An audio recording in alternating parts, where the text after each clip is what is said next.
ಅನೇಕ ಸಂದಿಗ್ಧ ಪರಿಸ್ಥಿತಿಯಲ್ಲಿಯೂ ಕೂಡ ಒಬ್ಬ ಮುಖ್ಯ ಗುರು ಅವರು ಶಾಲೆಯನ್ನ ಕಟ್ಟಿದ ಪ್ರಕ್ರಿಯೆ ಕಂಡಕ್ಟರ್ ಆಗಿ ನೀವು ಶಿಕ್ಷಕರಾಗದ ಬಗ್ಗೆ ಹೇಗೆ? ಇದೇ ರೀತಿ ಎಲ್ಲ ಶಿಕ್ಷಕರು ಅವರಿಗೂ ಮೋಟಿವೇಟ್ ಮಾಡಿ ತಗೊಂಡು ಹೋಗ್ಬೇಕಾಗಿರುವಂತ ಈಗ ಅತ್ಯುತ್ತಮವಾದ ಒಂದು ಗ್ರಂಥಾಲಯ ಕೂಡ ನಾವು ನಿರ್ಮಾಣ ಮಾಡಿದ್ದೀವಿ ಸರ್. ತಾನಾಗೆ ಕಲಿತು ಅರ್ಥ ಮಾಡ್ಕೊಳ್ಳುವಂಥ ಪ್ರಕ್ರಿಯೆಗೆ ನೀವು ಶಾಲಾ ವಾತಾವರಣವನ್ನು ಈಗಾಗಲೇ ನಿರ್ಮಾಣ ಮಾಡಿದ್ದೀರಿ. ಆ ಸರ್ಕಾರದಿಂದ, ಸಂಘ ಸಂಸ್ಥೆಗಳಿಂದ ಬೇರೆ ಬೇರೆ ಸಪೋರ್ಟನ್ನು ಸಿಗ್ತದೆ. ಅದಕ್ಕೆ ಬಸವಣ್ಣ ಲೋಕದ ಡಂಕ ನೀವೇ ಕಿತ್ತಿದ್ದೀರಿ, ನಿಮ್ಮ ತನುವು ಸಂತೋಷಗಳು ನಿಮ್ಮ ಮನವು ದೇವರ ದುಃಖಕ್ಕೆ ಅಳುವರ ಮೆಚ್ಚ ಕೂಡಲ ಸಂಗಮ. ನಮಗೇನಾದರೂ ದೇವ್ರು ಮೆಚ್ಚಬೇಕಾದ್ರೆ ನಮ್ಮ ಜೊತೆ ಇದ್ದವರಿಗೆ ಸಹಾಯ, ಕಷ್ಟ ಬಂದಾಗ ಸಹಾಯ ಧನ ಮಾಡಿದ್ರೆ ನಮ್ಗೆ ಈ ಬಡವ ಮಂದಿಗೆ ಶಿಕ್ಷಣ ವ್ಯವಸ್ಥೆಯಿಂದ ವಂಚಿತರಾಗ್ತಾ ಅನ್ನಿಸ್ತು. ಯಾರ್ಯಾರು ಶಾಲೆ ಕಲ್ತೀರಿ ಅದ್ರ ಬಗ್ಗೆ ಹಿಂತಿರುಗಿ ನೋಡಿ, ಶಾಲೆಗೊಮ್ಮೆ ನೀವು ಹಿಂತಿರುಗಿ ನೋಡಿ. ದೀಕ್ಷಣಾ ಗ್ಲೋಬಲ್ ಡೆವಲಪ್ಮೆಂಟ್ ಫೌಂಡೇಶನ್ನ ಪ್ರಸ್ತುತಪಡಿಸುತ್ತಿರುವಂತಹ ISC ಟಾಕ್ ಶೋನ ಮತ್ತೊಂದು ಎಪಿಸೋಡ್ಗೆ ನಿಮಗೆ ಸ್ವಾಗತ. ಒಬ್ಬ ಶಿಕ್ಷಕ ಮನಸ್ಸು ಮಾಡಿದ್ರೆ ಏನೆಲ್ಲ ಮಾಡಲಿಕ್ಕೆ ಸಾಧ್ಯ ಇದೆ. ಹಾಗೆ ಅನೇಕ ಸಂದಿಗ್ಧ ಪರಿಸ್ಥಿತಿಯಲ್ಲಿಯೂ ಕೂಡ ಒಬ್ಬ ಮುಖ್ಯ ಗುರು ಆಲೋಚನೆ ಮಾಡಿ ತನ್ನ ಯೋಜನೆಯನ್ನು ರೂಪಿಸಿದ್ರೆ ಎಂತಹ ಮಾದರಿ ಶಾಲೆಯನ್ನು ಕಟ್ಟಬಹುದು ಅನ್ನೋದನ್ನು ನೋಡೋದಾದರೆ, ಇವತ್ತಿನ ನಮ್ಮ ಕಾರ್ಯಕ್ರಮದಲ್ಲಿರುವಂತಹ ಮುಖ್ಯ ಗುರುಗಳನ್ನು ನಿಮಗೆ ಪರಿಚಯಿಸುವಂಥದ್ದನ್ನು ನೋಡ್ತಾ ಇದ್ದೇವೆ. ಕರ್ನಾಟಕದ ಕಲಬುರಗಿ ಜಿಲ್ಲೆಯ ಆಳಂದ್ ತಾಲೂಕಿನ ಗುಂಜ್ ಬಬಲಾದ್ ಶಾಲೆಯ ಮುಖ್ಯ ಗುರುಗಳು ನಮ್ಮ ಜೊತೆಗಿದ್ದಾರೆ. ಅವರು ಶಾಲೆಯನ್ನು ಕಟ್ಟಿದ ಪ್ರಕ್ರಿಯೆ ಮತ್ತು ಆ ಶಾಲೆಯನ್ನು ಸುಂದರ ವನವನ್ನಾಗಿಸಿದ ಮತ್ತು ಸುಂದರ ವಾತಾವರಣವನ್ನಾಗಿಸಿದ ಮುಖ್ಯ ಗುರುಗಳ ಜೊತೆಗೆ ನಾವಿದ್ದೇವೆ. ಅವರ ಸಾಧನೆ, ಅವರ ಶಾಲೆ, ಅವರ ದೃಷ್ಟಿಕೋನ ಇವೆಲ್ಲವನ್ನು ಅರ್ಥ ಮಾಡ್ಕೊಳ್ಳಿಕ್ಕೆ ನಾವೆಲ್ಲ ಇಲ್ಲಿದ್ದೇವೆ. ಹಾಗಾದರೆ ತಡ ಮಾಡದೆ ನಾವು ಇವತ್ತಿನ ಎಪಿಸೋಡನ್ನು ಅವರೊಂದಿಗೆ ಪ್ರಾರಂಭಿಸೋಣ. ಸರ್, ಕಾರ್ಯಕ್ರಮಕ್ಕೆ ನಿಮಗೆ ಸ್ವಾಗತ.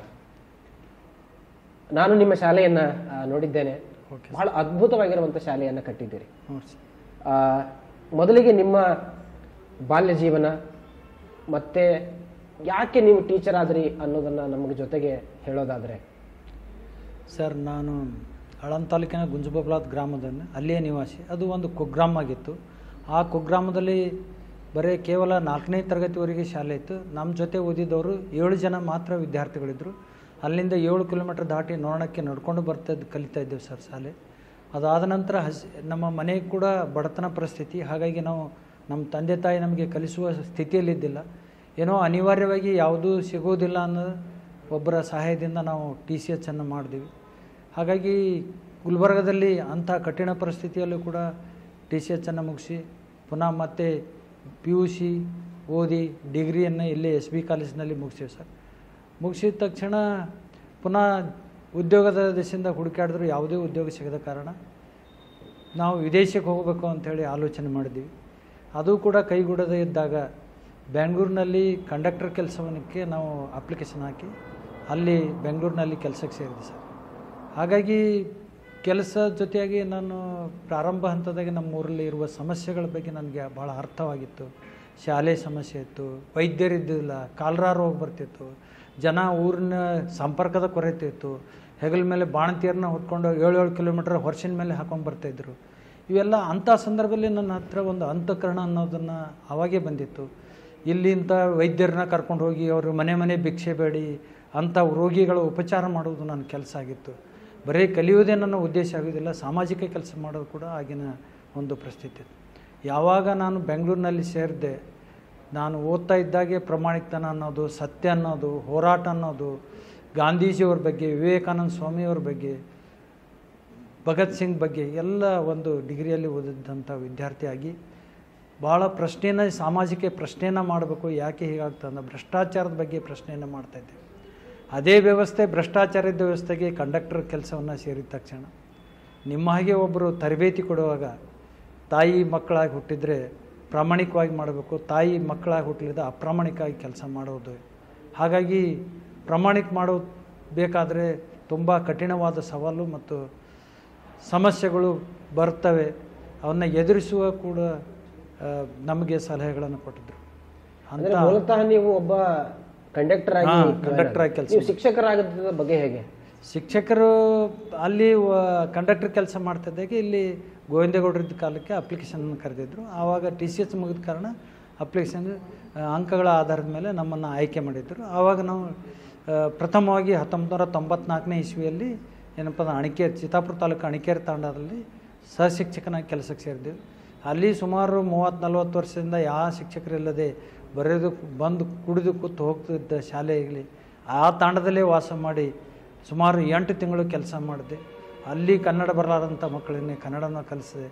ಹಾಗಾಗಿ ಅಲ್ಲಿ ಒಳ್ಳೆಯ ಕೆಲಸ ಮಾಡೋದು ನನ್ನ ಆಲೋಚನೆ ಇತ್ತು. ಬೆಂಗಳೂರು ಅಂತ ನಗರ ಬಿಟ್ಟು ಕುಗ್ರಾಮದ ತಾಂಡದಲ್ಲಿ ಕೆಲಸ ಮಾಡೋದು ಕೂಡ ನನಗೆ ಅಷ್ಟೇ ಸಲೀಸಾಗಿತ್ತು. ಯಾಕಂದರೆ ನಗರ ಪ್ರದೇಶದಲ್ಲಿ ಯಾವ ವ್ಯವಸ್ಥೆ ಬಗ್ಗೆ ಅರ್ಥಕೊಂಡಿದ್ದೀನಿ, ಅದೇ ಕುಗ್ರಾಮದಲ್ಲಿ ಹುಟ್ಟಿದಂಥ ನನಗೆ ಕುಗ್ರಾಮ ತಾಂಡದಲ್ಲಿ ಕೆಲಸ ಮಾಡಿದೆ ಸರ್. ಈಗ ನಿಮ್ಮ ಗೊಂಜಬಬ್ಲಾದ ಸರ್ಕಾರಿ ಶಾಲೆಯನ್ನು ನೋಡಿದ್ರೆ ಒಂದು ಅದ್ಭುತವಾಗಿರುವಂಥ ಲೋಕನೇ ಅಲ್ಲಿ ಸೃಷ್ಟಿ ಮಾಡಿದ್ದೀರಿ. ಅಲ್ಲಿರುವಂಥ ಮಕ್ಕಳಿಗೋಸ್ಕರ ಅಷ್ಟೆಲ್ಲ ಮಾಡಿದ್ದೀರಿ. ಆ ಮಾದರಿ ಶಾಲೆಯನ್ನು ನಿರ್ಮಿಸಬೇಕು, ಆ ರೀತಿ ಮಾಡಬೇಕು ಅನ್ನುವಂಥ ಆಲೋಚನೆ ಹುಟ್ಟಿದ್ದು ಎಲ್ಲಿಂದ ನಿಮಗೆ? ಸರ್, ನಾವು 94ರಲ್ಲಿ ಸೇರಿರೋದು 95ಕ್ಕೆ ಮುನ್ನೋಳ್ಳಿಯಲ್ಲಿ ಸುಮಾರು 17 ವರ್ಷ ಕೆಲಸವನ್ನು ಮಾಡಿದೆ.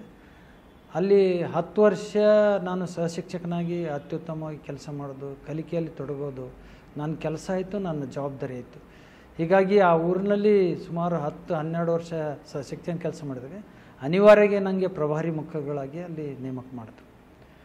ಆಗ ನೀವು ಹೇಳಿದಾಗೆ ಸಮಸ್ಯೆಗಳು, ನಾವು ಹತ್ತಿರ ಶಾಲೆಯನ್ನು ಒಂದು ಮಾದರಿ ಶಾಲೆ ಮಾಡಬೇಕಾದ್ರೆ ಏನೇನು ಮಾಡಬೇಕು, ಹೋಗುವಂಥ ಮುಖ್ಯ ಗುರುಗಳು ಹೋಗೋ ಹೊತ್ತಿಗೆ ಸಮಯದಲ್ಲಿ ಖಾಲಿ 12% ಏನಪ್ಪ ಅಂದರೆ ಕಲಿಕಾ ಮಟ್ಟ ಇತ್ತು, ಮತ್ತು ಆಮೇಲೆ 60% ಹಾಜರಾತಿ ಇತ್ತು. ಅದನ್ನು ಪರಿವರ್ತನೆ ಮಾಡಬೇಕು. ಅಜೀಂ ಪ್ರೇಮ್ಜಿ ಫೌಂಡೇಶನ್ದವರು ನಮ್ಮ ಶಾಲೆಗೆ ಬರ್ತಾಯಿದ್ರು. ಆಳೆಗೆ ನನ್ನ ಆಲೋಚನೆ ಹುಟ್ಟಿತು, ಅಜೀಂ ಪ್ರೇಮ್ಜಿ ಫೌಂಡೇಶನ್ ಮಾಡುವಂಥ ಕಲಿಕಾ ಗ್ರೇಡ್ನಲ್ಲಿ ನಮ್ಮ ಶಾಲೆ ಎ ಗ್ರೇಡ್ ಪಡಿಬೇಕಂತ ಆಲೋಚನೆ ಹುಟ್ಟಿದಾಗ ಆ ನಿಟ್ಟಿನಲ್ಲಿ ಸಮಾಜದಲ್ಲಿದ್ದಂಥ ಗ್ರಾಮ ಪಂಚಾಯತ್ ಸದಸ್ಯರು, ಪಾಲಕರು ಎಲ್ಲರ ಜೊತೆ ಆಲೋಚನೆ ಮಾಡಿ ಈ ಅಭಿವೃದ್ಧಿ ಮಾಡಬೇಕಾದ್ರೆ ಏನು ಮಾಡಬೇಕು, ಶಿಕ್ಷಕರ ಜೊತೆ ಚರ್ಚೆ ಮಾಡಿ ಅಲ್ಲಿ ಒಂದೇ ವರ್ಷದಲ್ಲಿ ನಮ್ಮದು ಇಡೀ ಜಿಲ್ಲೆಯಲ್ಲಿ ಕಲಿಕಾ ಖಾತ್ರಿಯಲ್ಲಿ ಎ ಗ್ರೇಡ್ ಪಡೆದಂಥ ಶಾಲೆ. ಸೊ ಅಲ್ಲಿಯ ಅನುಭವ ಮತ್ತು ಅಲ್ಲೇ ಊರಾಗಿಲ್ಲದ ಕಾರಣ ನಮ್ಮ ಶಾಲೆ ಜಾಗದ ತೊಂದರೆ ಇತ್ತು. ಊರಿನಲ್ಲಿ ಕೂಡ ಒಂದು ಜಾಗ ತೊಗೋಬೇಕಂತ ನಮ್ಮ ಆಲೋಚನೆ ಹುಟ್ಟಿದೆ. 1 ಎಕರೆ ಜಾಗವನ್ನು ಮನೆ ಚಂದ ಎತ್ತಿ ಆ ಜಾಗವನ್ನು ಖರೀದಿ ಮಾಡಿದ್ವಿ. ಖರೀದಿ ಮಾಡಿದ್ದು ನನಗೆ 2020ರಲ್ಲಿ ನನಗೆ ಅನುಕೂಲ ಆಯಿತು. ಆ ಶಾಲೆಗೆ ಬಂದ ತಕ್ಷಣ ನಾವು ಬೇರೆ ಬೇರೆ ಶಾಲೆಯಲ್ಲಿ ಅಭಿವೃದ್ಧಿ ಮಾಡಿದರೆ ಇಲ್ಲಿ ಯಾಕೆ ಮಾಡಬಾರ್ದು ಅನ್ನೋ ಒಂದು ನಮ್ಮೂರನ್ನವ್ರನ್ನೂ ಕೂಗಿತ್ತು. ಆ ಕೂಗಿಗೆ ನಾವು ಆಸರೆ ಆಗಬೇಕು ಅನ್ನೋ ಆಲೋಚನೆ ಮಾಡಿ ಮೊದಲಿನ ಅನುಭವ ಮತ್ತು ಈಗಿನ ಪ್ರಸ್ತುತ ಸಮಸ್ಯೆಗಳ ಬಗ್ಗೆ SDMC ಜೊತೆ, ಪಾಲಕರ ಜೊತೆ, ಗ್ರಾಮ ಪಂಚಾಯತ್ ವಿವಿಧ ಸಂಘಟನೆ ಜೊತೆ ಚರ್ಚೆ ಮಾಡಿ ಒಂದು ಮಾದರಿ ಶಾಲೆ ಮಾಡಲಿಕ್ಕೆ ಸಾಧ್ಯತೆ ಅನ್ನೋದನ್ನು ಮಾಡಿದ್ವಿ ಸರ್. ಭಾಳ ಮುಖ್ಯವಾಗಿ ಗಮನಿಸಬೇಕಾಗಿರುವಂಥದ್ದು, ಅವರು ಕಲಿತಿರುವಂಥ ಶಾಲೆಗೆ ಅವರು ಮುಖ್ಯ ಗುರುಗಳಾಗ್ತಾರೆ. ಅದೇ ಶಾಲೆಯನ್ನು ರಾಜ್ಯ ಮಟ್ಟದ ಮಾದರಿ ಶಾಲೆಯನ್ನಾಗಿ ನಿರ್ಮಾಣ ಮಾಡ್ತಾರೆ.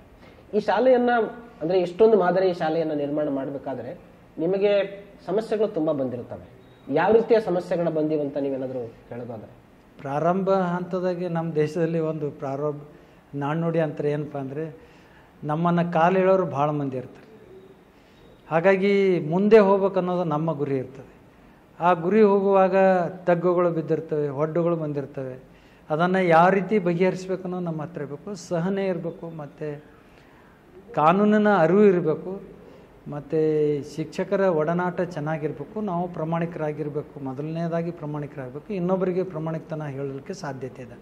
ಹಾಗಾಗಿ ಶಿಕ್ಷಕರ ಜೊತೆ, ಇವರೆಲ್ಲರ ಜೊತೆ, ಪಾಲಕರ ಜೊತೆ, NGOಗಳ ಜೊತೆ ಚರ್ಚೆ ಮಾಡಿ ಅದನ್ನು ಒಂದು ಮಾದರಿ ಶಾಲೆ ಮಾಡಬೇಕಂತ ಆಲೋಚನೆ ಮಾಡಿ ಉದ್ಯೋಗ ಖಾತ್ರಿಯಲ್ಲಿ ನಾನು 2016ರಲ್ಲಿ ಕೆಲಸ ಮಾಡಿದ್ದೆ.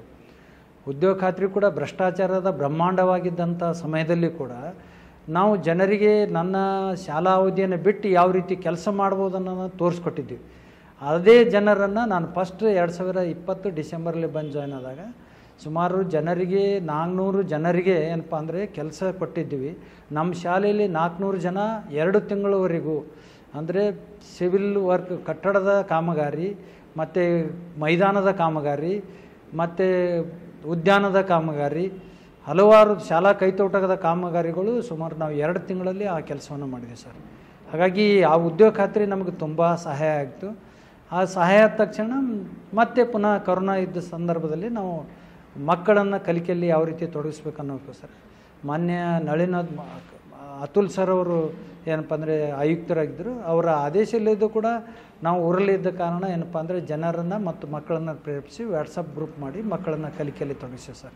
ಆ ಸಂದರ್ಭದಲ್ಲಿ ರಾಜ್ಯ ಮಟ್ಟದಲ್ಲಿ ಏನಪ್ಪ ಅಂದರೆ ಆದೇಶವಿಲ್ಲದೆ ಕಲಿಕೆಯಲ್ಲಿ ತೊಡಗಿಸೋಂಥ ಒಂದು ಶಿಕ್ಷಕರು ಅಂತೇಳಿ ನಮ್ಗೆ ಮಾನ್ಯ ಆಯುಕ್ತರು ಪ್ರಶಂಸೆ ವ್ಯಕ್ತಪಡಿಸಿ ಇದೇ ರೀತಿ ಎಲ್ಲ ಶಿಕ್ಷಕರು ತೊಡಗೋಕ್ಕೆ ಸಾಧ್ಯತೆ ಇಲ್ಲ ಅನ್ನೋದನ್ನು ಪ್ರಶ್ನೆ ಕೇಳಿದೆ. ನಿಮ್ಮ ಮಾದರಿ ಶಾಲೆಯನ್ನು ಕಟ್ಟುವಲ್ಲಿ ನಿಮ್ಮ ಪಾತ್ರ ಜೊತೆ ಅಂದರೆ ನಾಯಕನಾಗಿ ಪಾತ್ರದ ಜೊತೆಗೆ ಶಿಕ್ಷಕರ ಪಾತ್ರ ಕೂಡ ಅಷ್ಟೇ ಮುಖ್ಯ ಆಗುತ್ತೆ.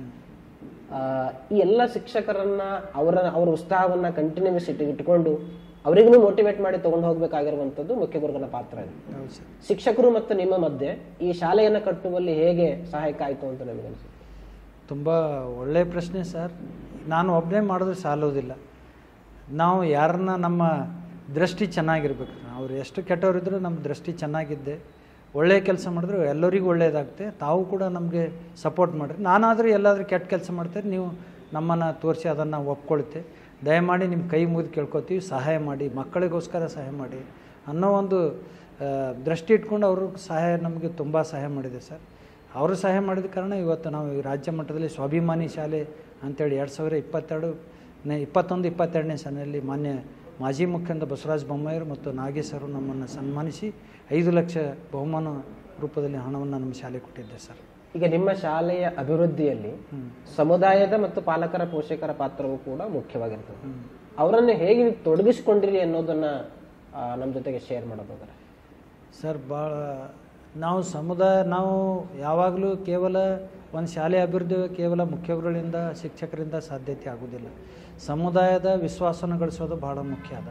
ಹಾಗಾಗಿ ಸಮುದಾಯದಂಥ ಮೊದಲನೇದಾಗಿ SDMC ಅವರು ಬರ್ತಾರೆ, ಗ್ರಾಮ ಪಂಚಾಯತ್ ಸದಸ್ಯರು ಬರ್ತಾರೆ, ನಮ್ಮ ಜೊತೆ ಕೆಲಸ ಮಾಡುವಂಥ ಹಲವಾರು ಸಂಘಟನೆ ಅಂದರೆ NGOಗಳು ನಮ್ಮ ಜೊತೆ ಇದ್ದರು. ಹಾಗಾಗಿ ಅವರನ್ನು ಕೂಡ ಕರೆಸಿದ್ವಿ. ಕೇಂದ್ರೀಯ ವಿಶ್ವವಿದ್ಯಾಲಯದನ್ನು ಕರೆಸಿದ್ವಿ. ಮತ್ತು ನಾನು ಕೆಲಸ ಮಾಡಿದಂಥ ಅರುಣ್ ಕುಮಾರ್ ಪಾಟೀಲ್ ಅವರು ಅಂತ ಸಲ್ಗರ್ ಅವರು ನಮ್ಮ ಜೊತೆ ಎಲ್ಲರ ಜೊತೆ ಈ ರೀತಿ ಒಂದು ದೃಷ್ಟಿಕೋನ ಶಾಲೆ ಬದಲಾವಣೆ ಮಾಡೋಕೆ ನಮ್ಮ ಆಲೋಚನೆ. ಸರ್ಕಾರಿ ಶಾಲೆಯಲ್ಲಿ ಓದುವಂಥ ಮಕ್ಕಳು ಇವತ್ತು ಬಡವರ್ಗದ ಮಕ್ಕಳು ಮತ್ತು ಅವ್ರ ತಂದೆ ತಾಯಿ ಅವರ ಬಗ್ಗೆ ಅಷ್ಟೇನು ಅತ್ಯುತ್ತಮವಾಗಿ ಕಾಳಜಿ ಮಾಡೋದಿಲ್ಲ. ಅವರಿಗೆ ತಂದೆ ತಾಯಿ ಮಕ್ಕಳಾಗಿ ನಾವೇ ಅವರ ಏಳಿಗೆಯನ್ನು ಬಯಸಬೇಕಾಗುತ್ತೆ. ಹಾಗಾಗಿ ಈ ಎಲ್ಲ ಮಕ್ಕಳ ಹಿತಕ್ಕಾಗಿ ತಾವೆಲ್ಲರೂ ಸಹಾಯ ಮಾಡಿರ್ತೇಳಿ ಅವರನ್ನು ನಾವು ಬೇಡಿಕೊಂಡಿವಿ. ಮತ್ತು ಹಲವಾರು ಸರ್ಕಾರಿ ಸಂಸ್ಥೆಗಳು ಕೂಡ ಅರ್ಜಿಯನ್ನು ಸಲ್ಲಿಸಿ ಎಲ್ಲ ಬೇಕಾದ ಸಂಪೂರ್ಣ ಸಹಾಯ ಮಾಡಿ ಇವತ್ತು ನಮ್ಮ ಶಾಲೆ ಒಂದು ಮಾದರಿ ಶಾಲೆ ಆಗಲಿಕ್ಕೆ ಕಾರಣರಾಗಿದ್ದಾರೆ ಸರ್. ಈಗ ನಿಮ್ಮ ಮಾದರಿ ಶಾಲೆ ಒಳಗಡೆ ಹೊರಗಿನ ಭೌತಿಕ ಸೌಲಭ್ಯಗಳನ್ನು ಗಮನಿಸಿದಾಗ ಅದ್ಭುತವಾಗಿರುವಂಥದ್ದು ನಾವು ನೋಡ್ತೇವೆ. ಅದೇ ಥರ ಶೈಕ್ಷಣಿಕವಾಗಿ ಅದ್ಭುತವನ್ನ ಮಾಡಲಿಕ್ಕೆ, ಮಕ್ಕಳ ಕಲಿಕಾ ಗುಣಮಟ್ಟವನ್ನು ಹೆಚ್ಚಿಸಲಿಕ್ಕೆ ಏನೆಲ್ಲ ನೀವು ಚಟುವಟಿಕೆಗಳನ್ನು ಮಾಡ್ತೀರಿ, ಏನೆಲ್ಲ ಪ್ಲಾನ್ಗಳನ್ನು ಮಾಡ್ತೀರಿ ಶಾಲೆ ಒಳಗಡೆ? ಸರ್, ಶೈಕ್ಷಣಿಕವಾಗಿ ಗುಣಾತ್ಮಕ ಹೆಚ್ಚಾಗಲಿಕ್ಕೆ ಮಕ್ಕಳ ಜೊತೆ ಯಾರ್ಯಾರು FLNಲ್ಲಿ ಹಿಂದುಳಿದ ಮಕ್ಕಳನ್ನು ವಿಶೇಷ ತರಗತಿಯನ್ನು ತೆಗೆದುಕೊಳ್ಳುವುದು ಸರ್. ಮತ್ತು ಆ ಮಕ್ಕಳನ್ನು ಗುರುತಿಸೋದು, ಶಾಲೆ ಯಾರು ಹೆಚ್ಚು ಬಿಡುತ್ತಾರೆ ಅವರನ್ನು ಗಮನಿಸಿ ಅವರ ಪಾಲಕರಿಗೆ ಸಂಪರ್ಕಿಸುವುದು, ಮತ್ತು ಈಗ ಯಾವ ವಿಷಯದಲ್ಲಿ ಕೊರತೆ ಇದೆ ಅನ್ನೋದನ್ನು ಗುರುತಿಸಿ ಈಗ ಸಾಮಾನ್ಯವಾಗಿ ಜನ ಎಲ್ಲ ಬಯಸೋದು ಇಂಗ್ಲೀಷ್ ಬಯಸ್ತಾ ಇದ್ದಾರೆ. ಆದರೆ ಇಂಗ್ಲೀಷ್ ಶಿಕ್ಷಕರನ್ನ ನಾವು ತರಲು ಪ್ರಯತ್ನ ಮಾಡ್ತಾಯಿದ್ದೀವಿ. ಹಾಗೆ ನಮಗೆ ಬೋಧನೆಯಲ್ಲಿ ಹಲವಾರು ತೊಂದರೆಗಳು ಬಂದರೂ ಕೂಡ ಸ್ಮಾರ್ಟ್ ಕ್ಲಾಸ್ ಇದೆ, ಕಂಪ್ಯೂಟರ್ ಕ್ಲಾಸ್ ಇದೆ, ಮತ್ತು ವಿಶೇಷವಾಗಿ ಬೇಸಿಗೆ ಶಿಬಿರ ಕೂಡ ನಾವು ನಡೆಸಿದ್ದೀವಿ ಸರ್. ಹಾಗಾಗಿ ಇದರಿಂದ ಹಲವಾರು ಮಕ್ಕಳು ಏನಪ್ಪ ಅಂದರೆ ಗ್ರಾಮ ಪಂಚಾಯತ್ ನಡೆದ ಗಣಿತ ಸ್ಪರ್ಧೆಯಲ್ಲಿ ಪ್ರಥಮ ಸ್ಥಾನ ಪಡೆದಿದ್ದಾರೆ. ಮತ್ತು ಈಗ ನಾವು ಕೇವಲ SLC ಕೂಡ ಒಂದು ಸಾಯಂಕಾಲದಲ್ಲಿ ವಿಶೇಷ ಕ್ಲಾಸ್ ನಡೆಸಿದ್ವಿ ಸರ್. ಹೀಗಾಗಿ ನಮ್ಮ ಪ್ರಯತ್ನವನ್ನು ಮಾಡ್ತಾಯಿದ್ವಿ. ಗುಣಾತ್ಮಕ ಅನ್ನೋದು ತುಂಬ ಕಠಿಣವಾದ ಸವಾಲು ಸರ್ಕಾರಿ ಶಾಲೆಯಲ್ಲಿ. ಯಾಕಪ್ಪ ಅಂದರೆ ಎಲ್ಲರೂ ಒಂದೇ ಆಲೋಚನೆ ಇರುವುದಿಲ್ಲ ಮತ್ತು ಕೆಲಸ ನಿಗದಿತ ಸಮಯದಲ್ಲಿದ್ದ ಕಾರಣ 10ರಿಂದ 4 ತನಕ ಈ ಕೆಲಸವನ್ನು ಮಾಡಿದ್ರೆ ಸಾಲದು. ಹಾಗಾಗಿ ಈ ಕೆಲಸ ಸಂಪೂರ್ಣ ನಾವು ಅದರಲ್ಲಿ ತೊಡಗಬೇಕು. ವಿಶೇಷ ಕ್ಲಾಸನ್ನು ನಡೆಸಲಿಕ್ಕೆ ಪ್ರಯತ್ನ ಮಾಡ್ತಿದ್ವಿ. ಇನ್ನೂ ಹೆಚ್ಚಾಗಬೇಕಾದ್ರೆ ನಾವು ವಸತಿ ಶಾಲೆಯನ್ನು ಮಾಡಬೇಕು ಅಂತ ನಮ್ಮ ಮಕ್ಕಳದು. ಯಾಕಪ್ಪ ಅಂದರೆ ಮನೆ ಹೋದಾಗ ಅವ್ರ ತಂದೆ ತಾಯಿ ಕೇಳೋದಿಲ್ಲ, ಮನೆ ಕೆಲಸ ಮಾಡ್ಕೊಂಬರೋದಿಲ್ಲ. ಹಾಗಾಗಿ ಅವ್ರ ತಂದೆ ತಾಯಿ ಎಲ್ಲ ಕಾರ್ಮಿಕರಿದ್ದಾರೆ. ಈ ಸಮಸ್ಯೆಗಳ ಮಧ್ಯೆ ಗುಣಾತ್ಮಕಕ್ಕೂ ಕೂಡ ಪ್ರಯತ್ನ ಮಾಡ್ತಾ ಇದ್ದೀವಿ. ನಮ್ಮ ಶಾಲೆ ಭೌತಿಕ ಸೌಲಭ್ಯಗಳ ಜೊತೆ ಮಕ್ಕಳ ಕಲಿಕೆಯನ್ನು ಕೂಡ ಸಂಪರ್ಕಿಸ್ಬೋದು ಅನ್ನೋದು ನನ್ನ ಅಭಿಪ್ರಾಯ. ಯಾಕಪ್ಪ ಅಂದರೆ ಈಗ ಮಳೆ ನೀರು ಕೊಯ್ಲಿದೆ, ಮಳೆ ನೀರು ಕೊಯ್ಲಿದೆ ಇದ್ದ ಕಾರಣ ಮಕ್ಕಳೆಲ್ಲ ಬಂದು ನೋಡಿ ತುಂಬ ಸಂತೋಷ ಪಡ್ತಾರೆ. ಯಾವ ರೀತಿ ಅಂತರ್ಜಲ ಮಟ್ಟ ಹೆಚ್ಚಾಗ್ಬೋದು, ಮತ್ತು ಶಾಲಾ ಕೈತೋಟದಲ್ಲಿ ಪೋಷಕಾಂಶಗಳು ಯಾವ ರೀತಿ ಅದನ್ನು ನಮ್ಮ ಪಾಠಕ್ಕೆ ಸಂಪರ್ಕಿಸ್ಬೋದು. ಮತ್ತು ಜಪಾನ್ ಮಿಯಾಕಿ ಮೆಥಡಲ್ಲಿ ನಾವು ಅರಣ್ಯವನ್ನು ಬೆಳೆಸಿದ್ದೀವಿ. ಕಡಿಮೆ ಜಾಗದಲ್ಲಿ ನಾವು ಇಡೀ ವಾತಾವರಣ ಕಲುಷಿತ ಆಗೋದನ್ನು ತಡೆಗಟ್ಟುವ ಅತ್ಯುತ್ತಮವಾದ ಪರಿಸರವನ್ನು ಕಾಪಾಡಲಿಕ್ಕೆ ಸಾಧ್ಯತೆ ಇದೆ. ಹೀಗಾಗಿ ಇದು ಒಂದು ಕಲಿಕೆಗೆ ಜೋಡಣೆ ಮಾಡಿಕೊಂಡು ಕಲಿಸೋದು ಉತ್ತಮ ಅಂತ ನಮ್ಮ ಅಭಿಪ್ರಾಯ. ಹಾಗಾಗಿ ಈ ಗುಣಾತ್ಮಕ ಅನ್ನೋದು ಇನ್ನೂ ಅಭಿವೃದ್ಧಿ ಆಗಬೇಕು ಅನ್ನೋದು ನಮ್ಮ ಅಭಿಲಾಷೆ ಸರ್. ಈಗ ನಿಮ್ಮ ಮೂಲಭೂತ ಸೌಕರ್ಯಗಳಿಗೆ ಸಂಬಂಧಪಟ್ಟಂತೆ ನಿಮ್ಮ ಶಾಲೆಯಲ್ಲಿ ಕೈತೋಟ ಮಾಡಿದ್ದೀರಿ, ಗಿಡಗಳನ್ನು ಹಚ್ಚಿದ್ದೀರಿ, ಜೊತೆಗೆ ಅಲ್ಲಿಂದ ತರಕಾರಿಯನ್ನು ತಗೊಂಡೋಗಿ ಅಡಿಗೆಗೆ ಬಳಸ್ತೀರಿ. ಹೀಗೆ ಸಾಕಷ್ಟು ವಿಚಾರಗಳು ನಿಮ್ಮ ಮೂಲಭೂತ ಸೌಕರ್ಯಗಳಲ್ಲಿದೆ. ನಿಮ್ಮ ಮೂಲಭೂತ ಸೌಕರ್ಯ ನಿಮ್ಮ ಶಾಲೆಯಲ್ಲಿರುವಂತಹ ಮೂಲಭೂತ ಸೌಕರ್ಯಗಳನ್ನು ಪಟ್ಟಿ ಮಾಡೋದಾದ್ರೆ ಏನೆಲ್ಲ ಇದೆ ನಿಮ್ಮ ಶಾಲೆ ಒಳಗಡೆ? ನಮ್ಮ ಶಾಲೆಯಲ್ಲಿ ಸರ್ ಅತ್ಯುತ್ತಮವಾದ ಆಟದ ಮೈದಾನ ಇದೆ, ಮತ್ತು ಕಂಪ್ಯೂಟರ್ ಕ್ಲಾಸ್ ಇದೆ, ಆಮೇಲೆ ಸ್ಮಾರ್ಟ್ ಕ್ಲಾಸ್ ಇದೆ, ಮತ್ತು ಎಲ್ಲ ತರಗತಿಗಳಲ್ಲಿ ಅತ್ಯುತ್ತಮವಾದ ಫ್ಯಾನಿನ ವ್ಯವಸ್ಥೆ ಇದೆ, ಮತ್ತು ಎಲ್ಲ ಗ್ರೀನ್ ಬೋರ್ಡ್ ಕೂಡಿಸಿದ್ದೀವಿ ಸರ್. ಹಾಗಾಗಿ CC ಕ್ಯಾಮ್ರಾ ಇದೆ, ಮತ್ತು ಶಾಲಾ ಕೈತೋಟ ಇದೆ, ಮತ್ತು ಏನಪ್ಪ ಅಂದರೆ ಒಳ್ಳೆಯ ಅತ್ಯುತ್ತಮವಾದ ಶೌಚಾಲಯ ಇದೆ, ಆಮೇಲೆ ಮಳೆ ನೀರು ಕೊಯ್ಲು ಇದೆ, ಆಮೇಲೆ ಜಪಾನ್ ಮಿಯಾಕಿ ಮೆಥಡದ ಏನಪ್ಪ ಅಂದರೆ ಒಂದು ಅರಣ್ಯವನ್ನು ಬೆಳೆಸಿದ್ವಿ. ಮತ್ತು ವೇಸ್ಟ್ ಡಿಸ್ಪೋಸಲ್ ಆಗುವಂಥ ನೀರನ್ನು ಯಾವ ರೀತಿ ನಾವು ಕಿಚನ್ ಗಾರ್ಡನ್ಗೆ ಬಳಸೋದನ್ನು ತೋರಿಸಿದ್ವಿ. ಮತ್ತು ಕಾಂಪೋಸ್ಟ್ ಗೊಬ್ಬರನ ಯಾವ ರೀತಿ ತಯಾರಿಸ್ಬೋದು ಅದನ್ನು ಕೂಡ ಮಾಡಿದ್ವಿ. ಹೀಗಾಗಿ ಇನ್ನೂ ಹಲವಾರು ಸೌಲಭ್ಯಗಳು, ಲೈಬ್ರರಿ ಕೂಡ ಆಮೇಲೆ ಈಗ ಅತ್ಯುತ್ತಮವಾದ ಒಂದು ಗ್ರಂಥಾಲಯ ಕೂಡ ನಾವು ನಿರ್ಮಾಣ ಮಾಡಿದ್ವಿ ಸರ್. ಈ ಎಲ್ಲವನ್ನು ಬಳಕೆ ಮಾಡಿ ಗುಣಾತ್ಮಕ ಶಿಕ್ಷಣಕ್ಕೆ ಪೂರಕವಾಗಿ ಕೆಲಸವನ್ನು ಅಂದರೆ ನಿಮ್ಮ ತರಗತಿ ಅಥವಾ ಶಾಲೆ ಇದೀಗ ಒಂದು ಮಗುವಿಗೆ ಬೇಕಾಗಿರುವಂತಹ ಮೂಲಭೂತ ಎಲ್ಲಾ ಸೌಕರ್ಯಗಳನ್ನ ಒಳಗೊಂಡಿದೆ. ಅಂದ್ರೆ ಒಂದು ಮಗು ಸಮೃದ್ಧವಾಗಿ ಬೆಳಿಲಿಕ್ಕೆ ಬೇಕಾಗಿರುವಂತಹ ವಾತಾವರಣವನ್ನ ತಾನಾಗಿ ಕಲಿತು ಅರ್ಥ ಮಾಡ್ಕೊಳ್ಳುವಂತ ಪ್ರಕ್ರಿಯೆಗೆ ನೀವು ಶಾಲಾ ವಾತಾವರಣವನ್ನು ಈಗಾಗಲೇ ನಿರ್ಮಾಣ ಮಾಡಿದ್ದೀರಿ. ಈಗ ಅಂತ ಸಂದರ್ಭದಲ್ಲಿ ಇಷ್ಟೆಲ್ಲ ಮಾಡಿರುವಂತ ನಿಮಗೆ ಸರ್ಕಾರದಿಂದ, ಸಂಘ ಸಂಸ್ಥೆಗಳಿಂದ ಬೇರೆ ಬೇರೆ ಸಪೋರ್ಟ್ ಅನ್ನು ಸಿಗ್ತಿದೆ. ಈ ಎಲ್ಲ ರಿಸೋರ್ಸ್ಗಳನ್ನ ಹೆಂಗ್ ನೀವು ಕಲೆಕ್ಟ್ ಮಾಡಿದ್ರಿ, ಹೆಂಗ್ ಅಪ್ರೋಚ್ ಆದ್ರಿ? ಈಗ ನಿಮ್ಮ ಪ್ರಸ್ತುತ ಶಾಲೆಯಲ್ಲಿ ಯಾರೆಲ್ಲ ಕಾಂಟ್ರಿಬ್ಯೂಟರ್ಸ್ ಇದ್ದಾರೆ, ಅಂದ್ರೆ ಅವರು ನಿಮಗೆ ಸಪೋರ್ಟ್ ಮಾಡಿದವರು ಯಾರು ಇದ್ದಾರೆ ಅಂತ ನೀವೇನಾದ್ರು ನಮಗೆ? ಹೌದು ಸರ್, ಪ್ರಾರಂಭ ಹಂತದಾಗೆ ನಾವು ಯಾರನ್ನ ಸಂಪರ್ಕಿಸ್ಬೇಕಂದ್ರೆ ನಾವು ನಮ್ಮ ಊರಲ್ಲಿ ಕಲಿತು, ಅದೇ ಶಾಲೆಯಲ್ಲಿ ಕಲಿತು ಯಾರು ಸರ್ಕಾರಿ ನೌಕರದಾರರಿದ್ದಾರೆ ಮತ್ತು ಅತ್ಯುತ್ತಮವಾಗಿ ಶಾಲೆ ಬಗ್ಗೆ ಕಾಳಜಿ ಇದ್ದವ್ರನ್ನ ಪಟ್ಟಿ ಮಾಡಿ ಸುಮಾರು ಒಂದು 50,000 ರೂಪಾಯಿ ಅವರಿಂದ ಕಲೆಕ್ಟ್ ಮಾಡಿದ್ವಿ ಪ್ರಾರಂಭ ಹಂತದಾಗಿ. ನಂತರ ನಮಗೆ ನಾನು ಸರ್ಕಾರದ ವಿವಿಧ ಸಂಘ ಸಂಸ್ಥೆಗಳಲ್ಲಿ ಅಂದರೆ ರಜಾವಧಿಯಲ್ಲಿ ಕೆಲಸ ಮಾಡಿದ ಕಾರಣ ಪಂಚಾಯತ್ ಆಫೀಸು ಮತ್ತು EO ತಾಲೂಕಾ ಪಂಚಾಯತ್ ಆಫೀಸು, ಅರಣ್ಯ ಇಲಾಖೆ, ತೋಟಗಾರಿಕೆ ಇಲಾಖೆ ಎಲ್ಲರೂ ನನ್ನ ಜೊತೆ ಇದ್ದರು. ಹಾಗಾಗಿ ನಾವು ಮೊದಲು NGOಗಳ ಹತ್ರ ಹೋಗಿದ್ದಿಲ್ಲ. ತೋಟಗಾರಿಕೆ ಇಲಾಖೆದವರು ನಮ್ಮ ಜೊತೆ ಸೇರಿ ಶಾಲಾ ಕೈತೋಟ ಮಾಡೋಣ ಅಂತೇಳಿ ಅವರೇ ನಮಗೆ ಉದ್ಯೋಗ ಖಾತ್ರಿಯಲ್ಲಿ ಸಹಾಯ ಮಾಡಿದ್ರು ಸರ್. ನಂತರ ಗ್ರಾಮ ಪಂಚಾಯತವರು ಒಂದು ಸ್ಮಾರ್ಟ್ ಕ್ಲಾಸ್ ಟಿವಿಯನ್ನು ಕೊಟ್ಟಿದ್ದರು. ಹಾಗಾಗಿ ಇದು ಆದ ನಂತರ ನಮಗೆ ಕ್ಯಾಡ್ಮ್ಯಾಕ್ಸ್ ಸಂಸ್ಥೆಯವರು ಅರುಣಕುಮಾರ್ ಪಾಟೀಲ್ ಹಳ್ಳಿ ಸಲಗರದಲ್ಲಿ ಕೆಲಸ ಮಾಡಿದ ನಮ್ಮ ಅನುಭವ ಇದ್ದ ಕಾರಣ ಮತ್ತು ನಮ್ಮ ಹೆಸರು ಅವರಿಗೆ ಪರಿಚಯ, ನಮ್ಮ ಶಾಲೆಯ ಬಗ್ಗೆ ಸಂಪೂರ್ಣವಾದಂಥ ಮಾಹಿತಿಯನ್ನು ಅವರಿಗೆ ಕ್ಯಾಡ್ಮ್ಯಾಕ್ಸ್ ಸಂಸ್ಥೆ ಅಂತ ಅರುಣಕುಮಾರ್ ಪಾಟೀಲ್ ಅವರಿಗೆ ಕಳಿಸಿದ್ವಿ. ಅವರು ನಾವು ಹೇಳಿದ ತಕ್ಷಣ ಅವರಿಗೆ ನಮ್ಮ ಶಾಲೆಗೆ 7 ಡೆಸ್ಕ್ಟಾಪ್ ಮತ್ತು 4 ಡೆಸ್ಕ್ಟಾಪ್ಗಳನ್ನು ಕೊಟ್ಟಿದ್ರಿ ಸರ್. ಹೀಗಾಗಿ ಅವರು ನಮ್ಮ ಜೊತೆ ನೀನು ಏನು ಮಾಡ್ತೀವಿ ಅದಕ್ಕೆ ನಾವು ಸಂಪೂರ್ಣವಾಗಿ ಸಹಾಯ ಮಾಡ್ತೀವಿ. ಹಾಗಾಗಿ ಅವರಿಗೆ ನಮ್ಗೆ ಹೇಳಿದ್ವಿ ಸರ್, ಒಂದು ಗಣಿತ ಶಿಕ್ಷಕರು ಬೇಕು ಮತ್ತು PE ಟೀಚರ್ ಬೇಕಂತ. ಅವರಿಗೆ ಸುಮಾರು 2-3 ವರ್ಷದವರೆಗೂ ನಾವು ಬೇಸಿಗೆ ಶಿಬಿರ ವರ್ಷಿಗೆ ಅವರು ಸುಮಾರು ನಮಗೆ 4-5 ಲಕ್ಷ ರೂಪಾಯಿ ಸಹಾಯಧನ ಮಾಡಿದೆ ಸರ್. ಇವರಲ್ಲದೆ ಕೂಡ ಕೇಂದ್ರೀಯ ವಿಶ್ವವಿದ್ಯಾಲಯದವರು ನಮಗೆ ಸುಮಾರು 3 ವರ್ಷದಿಂದ ನಮ್ಮ ಜೊತೆ ಸಂಪರ್ಕದಾಗಿದ್ದಾರೆ. ಅವರು ಕೂಡ ಸುಮಾರು ಒಂದು 4 ಲಕ್ಷ ರೂಪಾಯಿ ನಮಗೆ ಸಹಾಯಧನ ಮಾಡಿದೆ ಸರ್. ಮತ್ತು APF ಸಂಸ್ಥೆಯವರು ನಮ್ಮ ಗುಣಾತ್ಮಕ ಮಕ್ಕಳಲ್ಲಿ ಗುಣಾತ್ಮಕ ಶಿಕ್ಷಣ ಬರೋಕ್ಕೆ ಅವರು ಮೌಲ್ಯಮಾಪನ ಮಾಡಿ ನಮಗೆ ಸಹಕಾರ, ಮಕ್ಕಳು ಯಾವ ರೀತಿ ಅಭಿವೃದ್ಧಿ ಆಗಬೇಕು ಅನ್ನೋದನ್ನು ಕೂಡ ಸಹಕಾರ ಕೊಟ್ಟಿದ್ದಾರೆ ಸರ್. ಮತ್ತು ಹಲವಾರು ವಾಟರ್ ಏಡ್ ಸಂಸ್ಥೆಯವರು ಕೂಡ ನಮ್ಮ ಶಾಲೆಗೆ ಬಂದು, ಇಲ್ಲಪ್ಪ ನಿಮ್ಮ ಶಾಲೆಯಲ್ಲಿ ಒಂದು ಮಳೆ ನೀರು ಕೊಯ್ಲು ಮಾಡಬೇಕು ಅಂತ, ಅದಕ್ಕೆ ನೀವು ಕೂಡ ಸಹಾಯಧನ ಮಾಡಬೇಕು ಶಾಲೆ. ಆಯ್ತು ಸರ್, ನಾನು ಸಹಾಯಧನ ಮಾಡ್ತೀನಿ, ನೀವು ಮಳೆ ನೀರು ಕೊಯ್ಲು ಮಾಡಿದ ತಕ್ಷಣ ಮಳೆ ನೀರು ಕೊಯ್ಲು ಮಾಡಿದ್ವಿ ಸರ್. ನಮಗೆ ಹೆಚ್ಚಾಗಿ ಸಹಾಯ ಮಾಡೋರು ಭಾಳ ಜನ ಇದ್ದಾರೆ. ಅದನ್ನು ಬಳಸಿಕೊಳ್ಳೋರು ಪ್ರಾಮಾಣಿಕವಾಗಿದ್ದರೆ ಇನ್ನೂ ಬೇಕಷ್ಟು ಜನ ನಮ್ಮ ಜೊತೆ ಸಹಾಯಕ್ಕೆ ಸಿದ್ಧರಿದ್ದಾರೆ. ಇಲ್ಲಿ ಮುಖ್ಯವಾಗಿ ಈಗ ಒಬ್ಬ ಮುಖ್ಯ ಗುರುವಾಗಿ ಅಂದರೆ ಸರ್ವೇ ಸಾಮಾನ್ಯವಾಗಿ ಈ ಸಂಪನ್ಮೂಲಗಳ ಕ್ರೋಢೀಕರಣ ಮಾಡಿಕೊಳ್ಳೋದು, ಸಂಪನ್ಮೂಲವನ್ನು ತರೋದು ಬಹಳ ಮುಖ್ಯವಾದ ಕೆಲಸ ಇದೆ.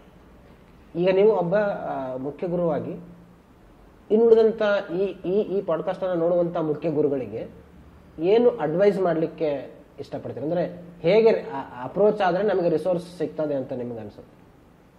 ಸರ್, ಮೊದಲನೇದಾಗಿ ಎಲ್ಲರೂ ಈಗಿನ ಸಂದರ್ಭದಲ್ಲಿ ಮುಖ್ಯಸ್ಥರಾಗೋಕ್ಕೆ ಒಲ್ಲಲ್ಲಾಗುತ್ತಾರೆ.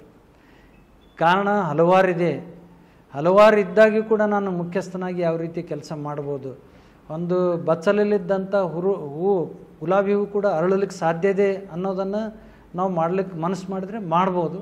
ಹಾಗಾಗಿ ಮೊದಲು ನಾವು ಮುಂದಾಲೋಚನೆ, ನಮ್ಮ ವಿಚಾರಗಳು ಅದನ್ನು ಪ್ರಸ್ತುತಪಡಿಸ್ಬೇಕು ನಮ್ಮ ಶಾಲೆಯಲ್ಲಿ, ಮತ್ತು ಪ್ರಾಮಾಣಿಕವಾಗಿರಬೇಕು. ಅವ್ರ ಜೊತೆ ನಾವು ಹಂಚ್ಕೊಳ್ಬೇಕು. ಎಲ್ಲ ಎನ್ ಜಿ ಒದವ್ರಿಗೆ ಯಾರು ಕೊಡ್ತಾರೋ ಬಿಡ್ತಾರೆ, ಎಲ್ಲರಿಗೂ ಸಂಪರ್ಕ ಮಾಡಬೇಕು ಅನ್ನೋದು ನಮ್ಮ ವಿಚಾರ. ಇವನ್ ಸುಧಾಮೂರ್ತಿಯವರು ಕೂಡ ನಮ್ಮ ಮನೆಗೆ ಬಂದಿದ್ದರು. ನಾವು 2016 ಸುಮಾರು ಆಳಾಗ ಒಂದು ಸರ್ಕಾರ ಒಂದು ಯೋಜನೆ ಬಂದಿತ್ತು, ಟಾಯ್ಲೆಟ್ ಕಟ್ಟ್ರಿ ಎಲ್ಲ ಮನೆಯನ್ನು. ಆಳಾಗೆ ನಾವೇ ಒಂದು ಎನ್ ಜಿ ಒ ಮಾಡಿ 250 ಶೌಚಾಲಯ ಕೊಟ್ಟಿವಿ. ಮತ್ತು ಬಯೋಗ್ಯಾಸ್ 25 ಮಾನವನ ಮಲಮೂತ್ರದಿಂದ ಬಯೋಗ್ಯಾಸ್ ಮಾಡ್ಬೋದು ಅನ್ನೋ ಒಂದು ಇಂಡಿಯನ್ ಎಕ್ಸ್ಪ್ರೆಸ್ಸಲ್ಲಿ ಒಂದು ಆರ್ಟಿಕಲ್ ಬಂದಿತ್ತು ಸರ್ ನಮ್ಮದು. ಹಾಗಾಗಿ ಎಲ್ಲರೂ ನಮ್ಮ ಜೊತೆ ಇದ್ದಾರೆ. ನಾವು ಬೇಕಾದಷ್ಟು ಒಬ್ಬರು ಗುಜರಾತ್ದವರು, ಒಬ್ಬರು ಎನ್ ಜಿ ಒದವ್ರು ಬಂದಿರು, ಈ ಶಾಲೆ ತುಂಬ ಚೆನ್ನಾಗಿದೆ, ನಿಮ್ಗೆ ಎಷ್ಟು ಬೇಕಷ್ಟು ಸಹಾಯ ಕೇಳಿ ಸರ್ ಅಂತ. ಹಾಗೆ ಶೌಚಾಲಯ ಕಟ್ಟೋಕ್ಕೆ HDFCದವರು ಕೂಡ ನಮಗೆ ಸಹಾಯ ಮಾಡಿದೆ ಸರ್. ನಮ್ಮ ಜೊತೆ ನಾವು ಹೇಗೋ ಏನು ಸುದ್ದಿ ನನಗೂ ಗೊತ್ತಿಲ್ಲ, ನಾನು ಎಲ್ಲಿ ಕೆಲಸ ಮಾಡ್ತೀನಿ, ನನ್ನ ಎನ್ ಜಿ ಒಗಳು ಮಾತ್ರ ನನ್ನ ಹತ್ರ ಸಹಾಯ ಇದ್ದರೆ ಸಹಾಯ ಮಾಡಿದ್ರು, ಇಲ್ಲ ಅಂತೇಳಿಲ್ಲ. ಬೆಂಗಳೂರಿನಿಂದ ಸಂಘಮಿತ್ರ ಹಣಕಾಸು ಸಂಸ್ಥೆಯವರು ಬಂದು ನೋಡಿ ನಮ್ಮ ಲೈಬ್ರರಿಗೆ 25,000 ರೂಪಾಯಿ ಕೊಟ್ಟಿದ್ದೆ ಸರ್. ತಾವು ಕೂಡ ಎನ್ ಜಿ ಒದ್ರಿ, ತಾವು ಕೂಡ ಸಹಾಯ ಮಾಡ್ತೆ ಅಂತೇಳಿ ಅವರು ಸಮಯ ಸಂದರ್ಭ ಬಂದಾಗ ನಮ್ಗೆ ಸಹಾಯ ಮಾಡ್ತಾರೆ. ಎಲ್ಲ ಮುಖ್ಯ ಗುರುಗಳು ಏನು ಮಾಡಬೇಕು, ನಮ್ಗೆ ಯಾರೂ ಇಲ್ಲ, ನಾವೇ ಕುಂತ್ಕೊಳ್ಬೋದು. ಸಮಸ್ಯೆನೇ ನಮ್ಮ್ಯಾಗೆ ಬಿದ್ದು ಹೊತ್ಕೊಂಡು ನಾವು ಸಹಾಯಕ್ಕೆ ಸಾಧ್ಯ ಇಲ್ಲ. ಸಮಸ್ಯೆಗಳು ನಾನು ಒಂದೊಂದು ಸಲ ಸಂದರ್ಭದಾಗ ಯಾಕಪ್ಪ ಈ ಕೆಲಸ ಮಾಡ್ತಾಯಿದ್ದೇನೆ ಅನ್ನಿಸ್ತದೆ. ಆದರೂ ಕೂಡ ನಾವು ಈ ಬದುಕಿನಲ್ಲಿ ಹುಟ್ಟಿದ್ದೀವಿ, ಏನಾದರೂ ಸಾಧಿಸಿ ಸಾಯಬೇಕು. ಮತ್ತು ಕೊಟ್ಟ ಕುದುರೆಯನ್ನು ಏರದವರು ಸೂರರು ಅಲ್ಲ, ವೀರರು ಅಲ್ಲ ಅಂತ. ಹಾಗಾಗಿ ನಮಗೆ ಇದ್ದ ಅವಕಾಶಗಳನ್ನು ಸದುಪಯೋಗ ತೊಡಸ್ಕೋಬೇಕು ಅನ್ನೋದು ಎಲ್ಲ ಮುಖ್ಯಗುರುಗಳು ಒಂದು ಆಲೋಚನೆ ಮಾಡಬೇಕು. ಸಮಸ್ಯೆಗಳು ಇಡೀ ದೇಶದಲ್ಲಿ ಹುಟ್ಟಿದ ಸಮಸ್ಯೆಗಳು ಇದ್ದೇವೆ, ಅವು ಇಲ್ಲ ಅಂತ ಹೇಳೋದಿಲ್ಲ. ಹಾಗಾಗಿ ನಮ್ಮದು ಅಚಲವಾದ ನಿರ್ಧಾರ ಇರಬೇಕು. ನಾವು ಹುಟ್ಟುವಾಗ ಏನೂ ತಂದಿಲ್ಲ, ಸಾಯುವಾಗೂ ಏನೂ ಒಯ್ದಿಲ್ಲ.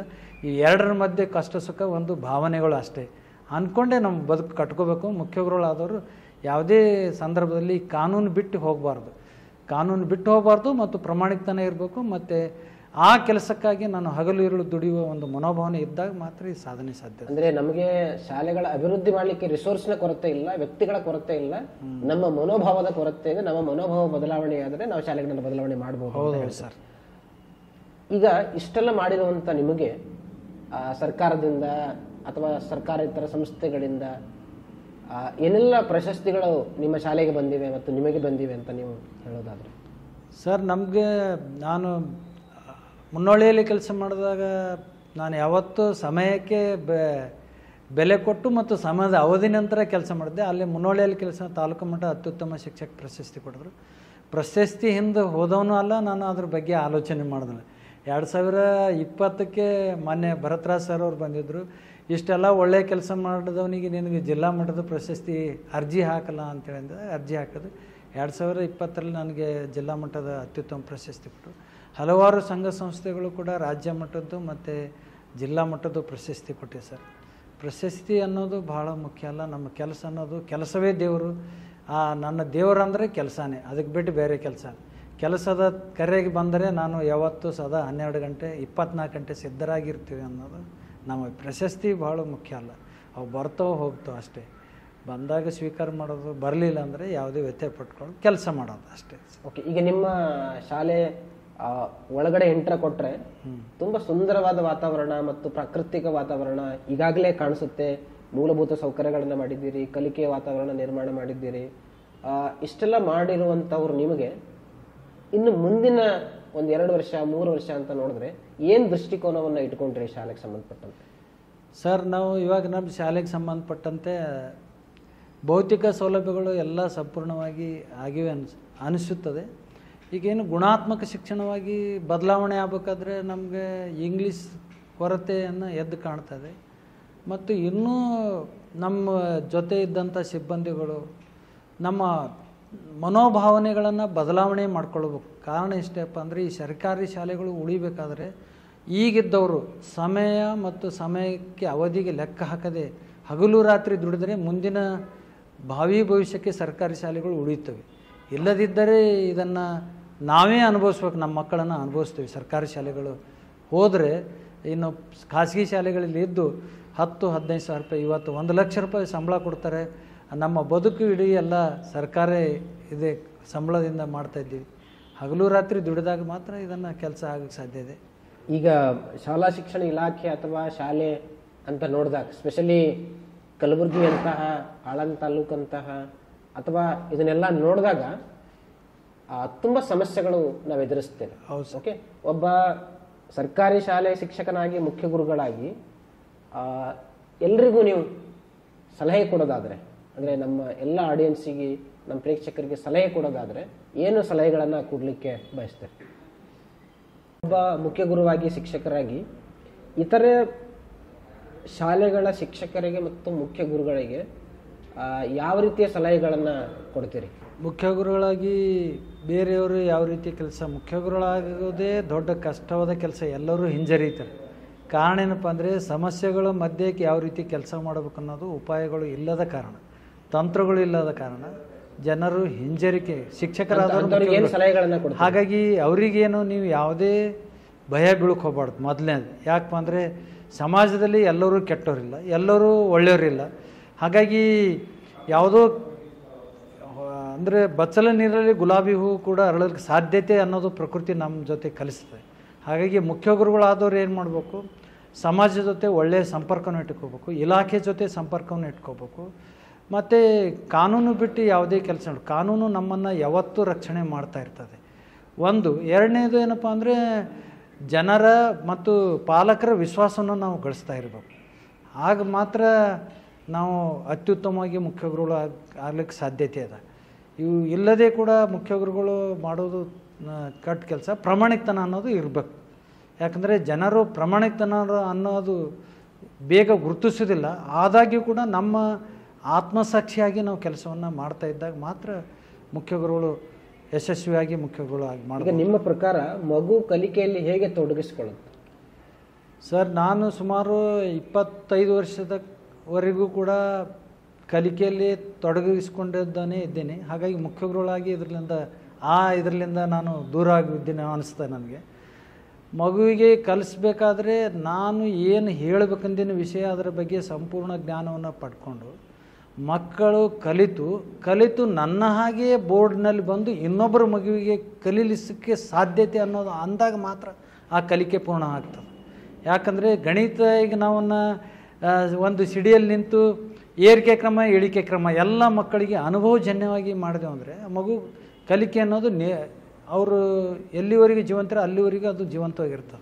ಕೇವಲ ಪರೀಕ್ಷೆಗೆ ಮಾತ್ರ ಸಾಧ್ಯತೆಗೆ ನಾವು ಕಲಿಸ್ಬಾರ್ದು. ಹಾಗಾಗಿ ಎಲ್ಲ ಮಕ್ಕಳನ್ನು ಕಲಿಕೆಯಲ್ಲಿ ತೊಡಗು. ಕೆಲವು ಮಕ್ಕಳು ಆಗಲಿಕ್ಕಿಲ್ಲ. ಒಂದು ಉದಾಹರಣೆ, ನಮ್ಮಲ್ಲಿ ಶ್ರೀಶೈಲ ಅಂತೇಳಿ ಒಬ್ಬ ವಿದ್ಯಾರ್ಥಿ ಇದ್ದ. ಅವ 7ನೇ ತರಗತಿವರೆಗೂ ನಾವು ಕಲಿಸೋಕ್ಕೆ ಸಾಧ್ಯತೆಯಿಲ್ಲ. 10ನೇ ತರಗತಿವರೆಗೂ ಕಲ್ತಿಲ್ಲ. ಮಗು ಕಲ್ತಿಲ್ಲ ಅಂದರೆ ಕೆಲವೊಂದು ಹಲವಾರು ಹಿನ್ನೆಲೆ ಇರುತ್ತೆ. ಇವತ್ತು ಅವ ಒಬ್ಬ ಕರೋಡೋಪತಿ ಅಂದರೆ ಹುಬ್ಬಳ್ಳಿಯಲ್ಲಿ ದೊಡ್ಡ ಇಂಡಸ್ಟ್ರಿಯಲ್ಲಿ ಇದ್ದಾನೆ. ಅವನು ಬಂದು, ಸರ್ ನೀವು ನಾನು ಕಲಿಸಿಲ್ಲ, ನಿಮ್ಮಲಿಂದ ನಾವು ಒಳ್ಳೆಯ ಗುಣಗಳು ಕಲ್ತೀನಿ ಅನ್ನೋದು ಭಾಳ ಖುಷಿ. ನಾಳೆಗೆ ವಿಶ್ವಕರ್ಮದ ಸಾಹಿತ್ಯ ಸಮ್ಮೇಳನದ ಅಧ್ಯಕ್ಷರು ಮಾಡಿದರೆ ಅವ ಬಂದು ಮನೆಗೆ ಬಂದು ಹೇಳಿದ್ರೆ ತುಂಬ ಖುಷಿ ಸರ್, ನಿಮ್ಮಲಿಂದ ನಾವು ಒಳ್ಳೆಯ ಗುಣಗಳು ಕಲ್ತೀನಿ. ನನ್ನಾಗಿ ನಾನು ಕಲಿಬೇಕಂದ್ರೆ ನನ್ನ ಕಲಿಕೆ ಸಾಧ್ಯತೆ ಆಗಿಲ್ಲ. ಹಲವಾರು ಪ್ರಯೋಗಗಳ ಮುಖಾಂತರ ಮಕ್ಕಳನ್ನು ಕಲಿಕೆಯಲ್ಲಿ ಸಂಪೂರ್ಣವಾಗಿ ನಾವು ತೊಡಗಬೇಕು, ಅವರು ತೊಡಗಬೇಕು. ಅಂದಾಗ ಮಾತ್ರ ಕಲಿಕೆ ಪೂರ್ಣವಾಗ್ತದೆ. ಪಾಲಕರು ತಾನೇ ನಮಗೆ ಯಾವ ಮಾಸ್ಟರ್ ಬಂದ ಕಲಿಸೋದು ಚೆಂದ ಅದಾನ ಅಂತೇಳಿ ಅನ್ನಿಸ್ತದೆ. ಯಾವಾಗ ಕಲಿಕೆ ಅಪೂರ್ಣ ಆಗ್ತಂದ್ರೆ ನಾ ಏನು ಹೇಳಿದ್ದೀನಿ ಆ ಮಗು ಅದು ಪರ್ಫೆಕ್ಟಾಗಿ ಇನ್ನೊಬ್ಬರಿಗೆ ಕ್ವಶನ್ ಮಾಡುವಂಥ ರೀತಿಯಲ್ಲಿ ಹೇಳಿದಾಗ ಅಥವಾ ಕ್ವಶನ್ ರೇಸ್ ಮಾಡುವಂಥ ವಿದ್ಯಾರ್ಥಿಗಳನ್ನು ನಾವು ಬೆಳೆಸ್ಬೇಕು. ಅಂದಾಗ ಕಲಿಕೆ ಪರಿಪೂರ್ಣ. ಮಕ್ಕಳಲ್ಲಿ ಪ್ರಶ್ನೆ ಮಾಡುವಂತಹ ಕೌಶಲ್ಯಗಳನ್ನು ಕೂಡ ಬೆಳೆಸಬೇಕು ಅನ್ನೋದು ನಿಮ್ಮ ಅಭಿಪ್ರಾಯ. ಈಗ ಸರ್ಕಾರಿ ಶಾಲೆಯ ಶಿಕ್ಷಕರು ಮತ್ತು ಮುಖ್ಯ ಗುರುಗಳನ್ನು ನೋಡಿದ್ರೆ ಅಥವಾ ಇಲಾಖೆಯನ್ನು ನೋಡಿದ್ರೆ ಅಥವಾ ಎರಡೂ ದೃಷ್ಟಿಕೋನದಿಂದ ನೋಡಿದ್ರೆ ಈ ಪ್ರಶಸ್ತಿಗಳು ಎಷ್ಟು ಅವಶ್ಯಕ ಆಗ್ತವೆ, ಹಾಗೆ ಅದರ ಬಗ್ಗೆ ನಿಮ್ಮ ಅಭಿಪ್ರಾಯ ಏನಿದೆ? ಸರ್, ಪ್ರಶಸ್ತಿಗಳು ಕೆಲಸವನ್ನೇ ನಮ್ಮದು ದೇವರು ಕಾಯಕವೇ ಕೆಲಸ ಅಂತ ಮಾಡಿದ್ರು. ಪ್ರಶಸ್ತಿಗೆ ಹಿಂದೂ ಬಿದ್ದು ಅದನ್ನು ಮಾಡಬೇಕು ತೊಗೋಬೇಕು ಅಂತೇಳಿ ನಾವು ಎಂದೂ ಆಲೋಚನೆ ಮಾಡಿಲ್ಲ. ಅದ್ರ ಬಗ್ಗೆ ನಾವು ವಿಚಾರನೂ ಮಾಡೋಕ್ಕೆ ಹೋಗಬಾರ್ದು. ಯಾಕಂದರೆ ನಮಗೆ ತುಂಬ ಕೈ ತುಂಬ ಸಂಬಳ ಕೊಡ್ತಾರೆ, ಅದು ಸಾಮಾಜಿಕವಾಗಿ ಮತ್ತು ನಮ್ಮ ಇಲಾಖೆಯ ಜವಾಬ್ದಾರಿ ಕೂಡ. ಏನೋ ಅನಿವಾರ್ಯವಾಗಿ ಒಳ್ಳೆಯ ಕೆಲಸ ಮಾಡ್ತಾ ಇದ್ದಾರಪ್ಪ ಅಂತೇಳಿ ಸಣ್ಣ ಮಾಡಿದ್ರೆ ಅದನ್ನು ವೆಲ್ಕಮ್ ಮಾಡೋಣ. ಪ್ರಶಸ್ತಿ ಒಂದು ಪ್ರೇರಣೆ ಆಗಬೇಕು. ಸಿಗಲಿಲ್ಲ ಅಂದರೆ ಏನು ಪ್ರೇರಣೆ ನಮ್ಗೆ ಮುಗಿದ ಅಂತ ಹೇಳಲ್ಲ. ನಮಗೆ ನಮ್ಮ ಜವಾಬ್ದಾರಿ, ನಮ್ಮ ಆತ್ಮ ವಂಚನೆ ಇಲ್ಲದೆ ಕೆಲಸ ಮಾಡಿದೆ, ಅದೊಂದು ಪ್ರಶಸ್ತಿ. ಮಕ್ಕಳು ಏನು ಕಲಿತಾರ, ಮಕ್ಕಳಿಗೆ ಎಷ್ಟು ಡೆವಲಪ್ಮೆಂಟ್, ಅದೇ ಒಂದು ನಮ್ಮ ಪ್ರಶಸ್ತಿ ತಿಳ್ಕೊಬೇಕು. ಈ ಪ್ರಶಸ್ತಿಗಳು ಬರ್ತಾವೆ ಹೋಗ್ತಾವೆ, ಅದ್ರದ್ದು ಏನು ಆಲೋಚನೆ ಮಾಡಿದವರಲ್ಲ, ಮಾಡಬಾರ್ದು. ಯಾಕೆ ಮಾಡಬಾರ್ದಂದರೆ ಇವತ್ತು ನೀವೆಲ್ಲ ಹೊರಗಿದ್ದವರು, ನಿರುದ್ಯೋಗದವರು ಸುಮಾರು 10-20 ಸಾವಿರ ರೂಪಾಯಿದ ಕೆಲಸವನ್ನು ಮಾಡ್ತಾಯಿದ್ರಿ. ನಮಗೆ ಒಳ್ಳೆ ಕೈ ತುಂಬ ಸಂಬಳ ಕೊಟ್ಟು ಒಳ್ಳೆ ಪ್ರಾಮಾಣಿಕವಾಗಿ ಕೆಲಸ ಮಾಡೋದೇ ನಮ್ಮ ಪ್ರಶಸ್ತಿ ಅನ್ನೋದನ್ನು ಅನ್ಕೋಬೇಕು ಅನ್ನೋದು ನನ್ನ ಭಾವನೆ. ಭಾಳ ಮುಖ್ಯವಾದ ವಿಚಾರ. ಈಗ ನೀವು ಒಬ್ಬ ಟೀಚರ್ ಆಗಿ ಶಾಲೆಯನ್ನು ಕಟ್ಟುವಂಥದ್ದು ಒಂದು ಭಾಗ ಆದರೆ, ಇತರೆ ಕೆಲಸಗಳಲ್ಲಿ ಕೂಡ ನೀವು ತೊಡಗಿಸ್ಕೊಂಡಿದ್ದೀರಿ. ನಿಮ್ಮನ್ನು ನೀವು, ನಿಮ್ಮ ಕುಟುಂಬ ಈ ಥರದ ಬೇರೆ ಬೇರೆ ಕೆಲಸಗಳಲ್ಲಿ ತೊಡಗಿಸ್ಕೊಂಡಿದ್ದೀರಿ. ಇವನ್ ನೀವು ಆಗಲೇ ಹೇಳಿದಾಗೆ ಸುಧಾಮೂರ್ತಿ ಕೂಡ ನಿಮ್ಮ ಮನೆಗೆ ಬಂದು ಅದನ್ನೆಲ್ಲ ನೋಡಿದ್ರು ಅಂತ ಹೇಳಿದ್ರಿ. ಶಿಕ್ಷಕನಾಗಿ ಶಿಕ್ಷಕನ ಕೆಲಸ ಮಾಡೋದ್ರ ಜೊತೆಗೆ ಸಾಮಾಜಿಕವಾಗಿ ಏನೆಲ್ಲ ಕೆಲಸಗಳ ಮಾಡಿದ್ದೀರಿ ಮತ್ತು ಅವುಗಳನ್ನು ನಮಗೆ ಪರಿಚಯ ಮಾಡಿ, ಅಂದರೆ ಏನೆಲ್ಲ ಕೆಲಸಗಳು ಮಾಡಿದ್ರ ಅಂತ ನೀವು ಹೇಳೋದಾದ್ರೆ? ಸರ್, ಪ್ರಾರಂಭ ಬೆಂಗಳೂರು ನಗರ ಬಿಟ್ಟು ನಾನು ನಮ್ಮ ಗ್ರಾಮದಲ್ಲೇ ವಾಸ ಮಾಡಿದವ. ಹಾಗಾಗಿ ಪ್ರಾರಂಭಿಕವಾಗಿ ಮಹಿಳೆಯರಿಗೆ ಯಾವುದು SHG ಸರ್ಕಾರ ಮಾಡೋ ಆಲೋಚನೆ ಮಾಡೋಕ್ಕಿಂತ ಮೊದಲೇ 1995ರಲ್ಲಿ ನಾವು 20 ಮಹಿಳಾ ಸ್ವಸಹಾಯ ಸಂಘಗಳನ್ನು ಕಟ್ಟಿವಿ ಸರ್. ಆ ಒಂದು ಮಹಿಳಾ ಸ್ವಸಹಾಯ ಸಂಘದ ಮುಖಾಂತರ ಹಲವಾರು ಸರ್ಕಾರದ ಯೋಜನೆಗಳನ್ನು ಪಡೆದುಕೊಂಡು ಅವರಿಗೆ ಆರ್ಥಿಕ ಸಬಲೀಕರಣ ಮಾಡಿ ಆ ಒಂದು ಸಂಘ ಇವತ್ತು 2021ರಲ್ಲಿ ಕಿತ್ತೂರು ರಾಣಿ ಚೆನ್ನಮ್ಮ ಪ್ರಶಸ್ತಿಯನ್ನು ಪಡೀತು. ಹಾಗಾಗಿ ಆ ಸಂಘದ ಜೊತೆ ಕೆಲಸ ಮಾಡಿದ ಊರಲ್ಲಿ ಏನಪ್ಪ ಅಂದರೆ ಶಾಲೆ ಜಾಗ ಕೊರತೆ ಇತ್ತು. ಊರಲ್ಲಿ ಚಂದ ಮಾಡಿ ಪ್ರಾಥಮಿಕ ಶಾಲೆಗೆ 1 ಎಕರೆ ಭೂದಾನ ಮಾಡಿದ್ವಿ. ಅದೇ ರೀತಿ ಜನರನ್ನು ಮೋಟಿವೇಟೆಡ್ ಮಾಡಿ ಸರ್ಕಾರಿ ನಮ್ಮೂರಿಗೆ ಪ್ರೌಢಶಾಲೆಯನ್ನು ಮಂಜೂರಾತಿ ಮಾಡಿಸ್ಕೊಂಡ್ವಿ. ಆ ಶಾಲೆಗೆ ಬೇಕಂತ ಏನಪ್ಪ ಅಂದರೆ 2 ಎಕರೆ ಭೂಮಿಯನ್ನು ಭೂದಾನಿಗಳಿಂದ ಖರೀದಿಸಿಕೊಟ್ಟಿವಿ. ಅದಕ್ಕೆ ಹಲವಾರು ಜನ ಏನಪ್ಪ ಚಂದ ಹಣನೂ ಕೊಟ್ಟಿದ್ರು. ಅದರ ಜೊತೆಯಾಗಿ ಸರ್ಕಾರ 2012ರಲ್ಲಿ ಏನಪ್ಪ ಅಂದರೆ ಶೌಚಾಲಯ ಕಟ್ಟ್ರಿ ಅಂತ ಹೇಳಿದರು. ಸರ್ಕಾರ ನಮ್ಮೂರಲ್ಲಿ ಇದ್ದಾಗ ನಾವು ಒಂದು ಆಲೋಚನೆ ಮಾಡಿ ಯಾವ ರೀತಿ ಶೌಚಾಲಯ ಕಟ್ಟ್ರಂದರೆ ಹಳ್ಳಿಯಲ್ಲಿ ತುಂಬ ಶೌಚಾಲಯ ಅದಕ್ಕೆ ಬೇಕು ಅಂತ ಪ್ರಶ್ನೆ ಮಾಡುವ. ಇವತ್ತಿಗೂ ಕೂಡ ಆ ಸಮಸ್ಯೆ ಇದೆ. ಹೆಣ್ಮಕ್ಳು ನಾವು ನಾಚಿಕೆ ಪಡಬೇಕೇನಪ್ಪ ಅಂದರೆ ರೋಡ್ನಲ್ಲಿ ಹೋಗೋತ್ತಿಗೆ ರೋಡ್ನಿಂದ ಊರಿಗೆ ಗ್ರಾಮೀಣ ಪ್ರದೇಶದಲ್ಲಿ ಸ್ವಾಗತ ಮಾಡೋರು ಶೌಚಾಲಯ ಕೂತ ಹೆಣ್ಮಕ್ಳು. ಇದು ನಾವು ನಾಗರಿಕ ಸಮಾಜ ತಲೆ ತಗ್ಗಿಸುವಂಥ, ಅದಕ್ಕೆ ಒಂದು ಆಲೋಚನೆ ಮಾಡಿ ನಾವು ಶೌಚಾಲಯ ಕಟ್ಟಬೇಕು ಅಂತಾಗ ಸರ್ಕಾರ ಜೊತೆ ಆಲೋಚನೆ ಮಾಡಿ ಆ ಸಂದರ್ಭದಲ್ಲಿ ನಾವು 250 ಶೌಚಾಲಯ ನಮ್ಮೂರಲ್ಲಿ 250 ಶೌಚಾಲಯ ಕಟ್ಟಿವಿ ಸರ್. ಮತ್ತು 25 ಬಯೋಗ್ಯಾಸ್ ವಿತ್ ಶೌಚಾಲಯ ಕಟ್ಟಿ. ಶಾಲೆ ಜೊತೆಗೆ ಇತರೆ ಕೆಲಸಗಳು ಪ್ರಾರಂಭದಿಂದ ಬಡತನದಿಂದ ಬಂದ ಕಾರಣ, ನಮಗೆ ಹಳ್ಳಿಯ ಕುಗ್ರಾಮ ಇದ್ದ ಕಾರಣ ಯಾವುದೇ ಸೌಲಭ್ಯ ಇಲ್ಲದಿದ್ದು ಕೂಡ ನಾವ್ಯಾಕೆ ಜನರಿಗೆ ಒಂದು ಸರ್ಕಾರದ ಸೌಲಭ್ಯಗಳನ್ನು ಕೊಡಬಾರ್ದು ಅನ್ನೋದು. ಹಲವಾರು ರೋಗಗಳು ಬಂದಾಗ, ಕಾಲರ ರೋಗ ಬಂದಾಗ ನಾವು ಇಡೀ ಊರಿಗೂ ಮನೆ ರೊಟ್ಟಿ ಎತ್ತಿ ವೈದ್ಯರನ್ನ ಕರ್ಕೊಂಡು ಹೋಗಿ ಅವ್ರ ವ್ಯವಸ್ಥೆ ಮಾಡಿ ಕಾಲರ ರೋಗನ ಇದು ಮಾಡಿದ್ವಿ. ಮತ್ತು ಶಾಲೆಗೆ ಜಾಗ ಕೊರತೆ ಆದ್ರಾಗ ಎಲ್ಲರೂ ಚಂದ ಹಣ ಎತ್ತಿ ಶಾಲೆಗೆ ಭೂದಾನವನ್ನು ಮಾಡಿದ್ವಿ. ಇವತ್ತು ಶಾಲೆ ಅಭಿವೃದ್ಧಿಯಾಗಿ ಅಂದರೆ ಅವತ್ತು ಮಾಡಿದ ಕೆಲಸಕ್ಕೆ ಇವತ್ತು ಒಳ್ಳೆಯ ಒಂದು ಮಾದರಿ ಶಾಲೆಯಾಗಿದೆ. ಸರ್ಕಾರಿ ಪ್ರೌಢಶಾಲೆ ಇಲ್ಲದಿದ್ದಾಗ ಶಾಲೆ ಹೆಚ್ಚಿನ ಪ್ರೌಢಶಾಲೆ ತರಬೇಕಂತ ಹೋರಾಟ ಮಾಡಿ ಶಾಲೆಯನ್ನು ಕೂಡ ಮಾಡಿಸಿದ್ವಿ. ಅದಕ್ಕೆ ಬೇಕಾದಂಥ ಸ್ಥಳಾವಕಾಶ ಕೂಡ 2 ಎಕರೆ ಭೂಮಿಯನ್ನು ಖರೀದಿಸಿಕೊಟ್ಟಿದ್ವಿ. ಮತ್ತು ಸಂಘ ಸಂಸ್ಥೆಗಳು ಮಹಿಳೆಯರು ಆರ್ಥಿಕವಾಗಿ ಸಬಲೀಕರಣ ಆಗಬೇಕನ್ನೋಕ್ಕೋಸ್ಕರ ಸರ್ಕಾರದ ಆಲೋಚನೆ ಮಾಡೋಕ್ಕಿಂತ ಮುಂಚಿತವಾಗಿ 1995ರಲ್ಲಿ ಸ್ವಸಹಾಯ ಸಂಘಗಳನ್ನು ಮನೆಯಲ್ಲಿದ್ದಾಗ ರಚನೆ ಮಾಡ್ಕೊಂಡಿವಿ. 25 ಸ್ವಸಹಾಯ ಸಂಘಗಳ ರಚನೆ ಮಾಡಿ ಸುಮಾರು 14-20 ಲಕ್ಷ ರೂಪಾಯಿ ಅವ್ರ ಸಂಘದಲ್ಲಿ ಇದೆ. ಆ ಒಂದು ಸಂಘದಲ್ಲಿ ಚೆನ್ನಮ್ಮ ಮಹಿಳಾ ಸ್ವಸಹಾಯ ಸಂಘ ಸುಮಾರು ಆ 2021-22ನೇ ಸಾಲ ಒಳ್ಳೆ ಜಿಲ್ಲೆಯಲ್ಲಿ ಅತ್ಯುತ್ತಮವಾಗಿ ಕೆಲಸ ಮಾಡಿದ ಪ್ರಯುಕ್ತವಾಗಿ ಕಿತ್ತೂರು ರಾಣಿ ಚೆನ್ನಮ್ಮ ಪ್ರಶಸ್ತಿನೂ ಕೂಡ ದೊರಕಿತು. ಆ ಸಂಘದಲ್ಲಿ ನಾವು 20 ವರ್ಷವರೆಗೂ ಆ ಬರೆಯುವ ಲೆಕ್ಕಪತ್ರ ಕೆಲಸವನ್ನು ಮಾಡಿದ್ವಿ. ಪ್ರಾಮಾಣಿಕವಾಗಿ ಮಾಡಿದ ಕಾರಣ ಆ ಒಂದು ಸಂಘ ಇಡೀ ರಾಜ್ಯದಲ್ಲಿ ಅದನ್ನು ಗುರುತಿಸ್ತದೆ ಸರ್. ಹಾಗೆ 2012ರಲ್ಲಿ ಸರ್ಕಾರದ ಆದೇಶದಂತೆ ಶೌಚಾಲಯಗಳು ಕಟ್ಟಬೇಕು ಅನ್ನೋಕ್ಕೋಸ್ಕರ ಇಡೀ ಮನೆ ಎಲ್ಲ ಹೆಣ್ಮಕ್ಳಿಗೆ ಒಂದು ಸಂಘಗಳಿಗೆ ನಾವು ತಿಳುವಳಿಕೆ ಕೊಟ್ಟು ಮಾನ್ಯ ಸುಧಾಮೂರ್ತಿಯವರು ಕೂಡ ಅವರ ಒಂದು ಸಹಾಯಧನವನ್ನು ಪಡೆದುಕೊಂಡು, ಸರ್ಕಾರದ ಸಹಾಯಧನವನ್ನು ಪಡೆದುಕೊಂಡು ಊರಲ್ಲಿರುವಂಥ 270 ಮನೆಗಳಲ್ಲಿ 250 ಶೌಚಾಲಯನ ಕಟ್ಟಿದೆ ಸರ್. ಹಾಗಾಗಿ ಕಟ್ಟಿದ ಪ್ರಯುಕ್ತವಾಗಿ ಆಗಿನ ಸಂದರ್ಭದಲ್ಲಿ ನಮ್ಮ ಇಡೀ ಗ್ರಾಮಕ್ಕೆ ಸೋಲಾರ್ ಸಿಸ್ಟಮನ್ನು ಕೊಡಬೇಕಂತೇಳಿ ಮಾನ್ಯ ಇದು CEO ಅವರು ನಮಗೆ ಸೋಲಾರ್ ಸಿಸ್ಟಮನ್ನು ಕೊಟ್ಟಿದ್ದಾರೆ ಊರಿಗೆ. ಹಾಗಾಗಿ ಇದು ಅಲ್ಲದೆ 2016ರಲ್ಲಿ ನಮಗೆ ಊರಲ್ಲಿ ಏನಪ್ಪ ಅಂದರೆ ಆಳಂದ ತಾಲೂಕು ಬರಗಾಲ ಬಿದ್ದಾಗ ನಾವು ಅಟ್ಟೆ ಊಟ ಮಾಡಿದ್ರೆ ಸಾಲದು ಒಂದು ರೊಟ್ಟಿ, ನಮ್ಮ ಮನೆ ಪಕ್ಕದವರು ಕೂತು ಇಸ್ಪಾಟ್ ಆಡೋದು, ಅವರಿಗೆ ದುಡ್ಡು ಇಲ್ಲದೆ ಬೇರೆ ಬೇರೆ ಬೊಂಬೈ ಬೆಂಗಳೂರು ಆ ಕಡೆ ಎಲ್ಲ ವಲಸೆ ಹೋಗ್ತಾಯಿದ್ರು. ಈ ಒಂದು ಸರ್ಕಾರದ ಉದ್ಯೋಗ ಖಾತ್ರಿಯಲ್ಲಿ ಕಾನೂನು ಇದ್ದರೂ ಕೂಡ ಜನರಿಗೆ ಏನಪ್ಪ ಅಂದರೆ ಕೆಲಸ ಕೊಡೋದು ಎಷ್ಟು ಮೋಸ ಮಾಡುತ್ತಿದ್ದಾರೆ. ಹಾಗಾಗಿ ಕಾನೂನು ನಿಟ್ಟಿನಲ್ಲಿ ಜನರನ್ನು ತಿಳುವಳಿಕೆ ಕೊಟ್ಟು ಅವರಿಗೆ ಕೆಲಸವನ್ನು ಕೊಟ್ಟು ಒಂದು ಊರಿನಲ್ಲಿ ಸುಮಾರು 2 ತಿಂಗಳಲ್ಲಿ 1 ಕೋಟಿರಷ್ಟು ಜನರು ಕೂಲಿ ಕೆಲಸವನ್ನು ಮಾಡಿ ಹಣವನ್ನು ಸಂಪಾದನೆ ಮಾಡು. ಅದು ಅಲ್ಲಿ ನಮ್ಮೂರು ಮಾಡಿದ್ರೆ ಸಾಲದು ಅಂಥೇಳಿ ಇಡೀ ಆಳಂದ ತಾಲೂಕದಲ್ಲಿ ಎಲ್ಲೆಲ್ಲಿ ಕೆರೆ ಅಟ್ಲೀಸ್ಟ್ ಜನರು ಕಷ್ಟ ಬಂದಾಗ ಅವರಿಗೆ ಉದ್ಯೋಗನೂ ದೊರಕ್ತದೆ ಮತ್ತು ಕಷ್ಟದ ಸಂದರ್ಭದಲ್ಲಿ ಕೆಲಸ ಮಾಡಿ ಕೆರೆಯಲ್ಲಿ ಒಂದು ಬುಟ್ಟಿ ಮಣ್ಣಾದರೂ ತೆಗೆದ್ರಪ್ಪ ಅಂದರೆ ಆ ಬುಟ್ಟಿ ಅಷ್ಟು ನೀರೇ ನಿಂದಿರ್ತವನ್ನ ಆಲೋಚನೆ ಇಟ್ಕೊಂಡು ಸಾಲೆಗಾಂವ್ ಕೆರೆ ರೀ, ಆಳಂದ ಕೆರೆ ರೀ, ಭೀಮಳ್ಳಿ ಕೆರೆ ರೀ, ಇಲ್ಲಿ ಕೆರೆಯಲ್ಲಿ ಜನರಿಗೆ ನಾವು ಕೆಲಸ ಕೊಡ್ತೇವೆ ಅಂತ ಊರಿಗೆ ಹೋದರೆ ನಾವು ಕಿಂದರ್ ಜೋಗಿ ಅಷ್ಟಾಗಿದೆ ಸರ್. ನಮ್ಮ ಹಿಂದೆ ಜನ 3000 2000 ಜನ ಬೆನ್ನತ್ತಿದ್ದು, ಜನರಿಗೆ ಕಷ್ಟ ಬಂದಾಗ ಸಹಾಯ ಮಾಡೋರು ಯಾರೂ ಇಲ್ಲ. ಆಳ ದುಃಖ ಅನ್ನಿಸ್ತಿತ್ತು. ಎಲ್ಲ ರಾಜಕಾರಣಿಗಳು ಬರೀ ಮಾತಾಡ್ತಾರೆ, ಕಷ್ಟ ಬಂದಾಗ ಜನರಿಗೆ ಸಹಾಯ ಮಾಡೋದಿಲ್ಲ. ಯಾವ ಮಠಾಧೀಶರನ್ನು ಸಹಾಯ ಮಾಡಲಿಲ್ಲ. ಬರೀ ಕೇವಲ ನಾವೊಂದು ಶಿಕ್ಷಕರ ತಂಡ ಕಟ್ಕೊಂಡು ನೀಲ ಕೆ ಮತ್ತು ಮೀನಾಕ್ಷಿ ಬಾಳಿ, ಪ್ರಭು ಖಾನಾಪುರಿ ಅವರು ಇವರೆಲ್ಲ ಕಟ್ಕೊಂಡು ನಮ್ಮ ಮುಂಜಾನೆ ಬೆಳಗ್ಗೆ 6 ಗಂಟೆ ರಾತ್ರಿ 10 ಗಂಟೆ ತನಕ ಜನರಿಗಾಗಿ ದುಡಿದ್ವಿ ಸರ್.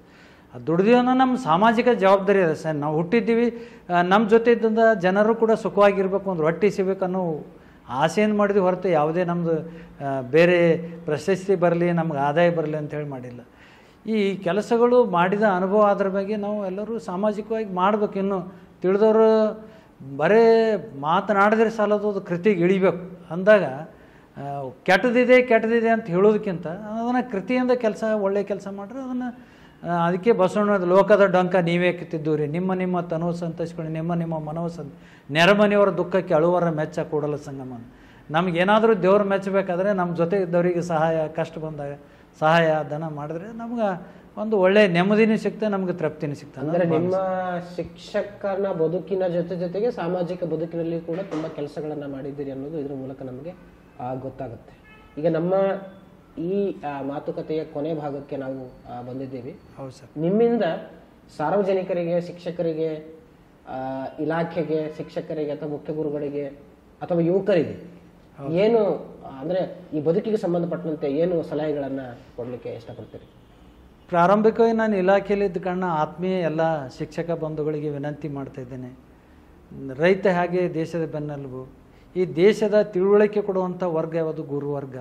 ಇವರು ಪ್ರಾಮಾಣಿಕವಾಗಿ ಕೆಲಸ ಮಾಡಬೇಕು. ನಾವು ಕೂಡ ಪ್ರಾಮಾಣಿಕವಾಗಿ ಕೆಲಸ ಮಾಡಲು ಪ್ರಯತ್ನ. ಇನ್ನೊಬ್ಬರಿಗೆ ಬೋಧನೆ ಮಾಡೋಕ್ಕಿಂತ ಮೊದಲು ನಮ್ಮಲಿಂದೇ ಪ್ರಾಮಾಣಿಕತನ ಅನ್ನೋದು ಪ್ರಾರಂಭ ಆದರೆ ಈ ಶಿಕ್ಷಕ ವೃತ್ತಿಯಿಂದ ಮಕ್ಕಳು ಕಲಿಕೆ ಹೆಚ್ಚಾಗ್ತದೆ. ಹಾಗಾಗಿ ನಾವು ತಂತ್ರಜ್ಞಾನಗಳಲ್ಲಿ ಬೆಳವಣಿಗೆ ಆಗ್ತೀವಿ ಮತ್ತು ಈಗೇನು ಕಲುಷಿತ ಭ್ರಷ್ಟಾಚಾರ ವ್ಯವಸ್ಥೆಗೆ ಇದನ್ನು ತಡೆ ಒಡ್ಬೋದು ಕೇವಲ ಅದು ಶಿಕ್ಷಕರಿಂದ. ಯಾಕಂದ್ರೆ ಸ್ವಾತಂತ್ರ್ಯ ಸಿಕ್ಕಿದ್ರೂ ಕೂಡ ಶಿಕ್ಷಕರೇ ಭಾಳಷ್ಟು ಮಂದಿ ತಿಳುವಳಿಕೆ ಕೊಟ್ಟ ಕಾರಣ ಈ ವ್ಯವಸ್ಥೆ ಸುಧಾರಣೆ ಬೇಕಾದ್ರೆ ಶಿಕ್ಷಕ ವರ್ಗ ಮನಸ್ಸು ಮಾಡಬೇಕು.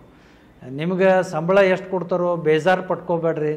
ಯಾಕಪ್ಪ ಅಂದರೆ ಇಡೀ ದೇಶದ ಜವಾಬ್ದಾರಿ ನಿಮ್ಮ ಮೇಲೆ ಕೊಟ್ಟಿವಿ, ಇಡೀ ಸಮಾಜದ ಋಣನೂ ನಿಮ್ಮ ಮೇಲಿದೆ. ಹಾಗಾಗಿ ನಿಮಗೆ ಕೈ ತುಂಬ ಸಂಬಳ ಸಿಗ್ತದೆ. ದಯಮಾಡಿ ನಿಮ್ಮೆಲ್ಲರಿಗೆ ಕೈ ಮುಗಿದು ಕೇಳ್ಕೊತೀನಿ, ಒಳ್ಳೆಯ ಪ್ರಾಮಾಣಿಕ ವ್ಯಕ್ತಿ, ಒಬ್ಬ ಶಿಷ್ಯನಿಗೆ ಮಾದರಿಯ ಗುರುಗಳು ಆಗ್ಬೇಕನ್ನೋದು ಒಂದು ಆಸೆ ಸರ್. ಯುವಕರಿಗೂ ಕೂಡ ನೀವು ಬೆಳೆದು ಕಲಿತು ನಿಮ್ಮ ತಂದೆ ತಾಯಿಗಳನ್ನ ನೋಡ್ರಿ, ದೇಶವನ್ನು ನೋಡ್ರಿ.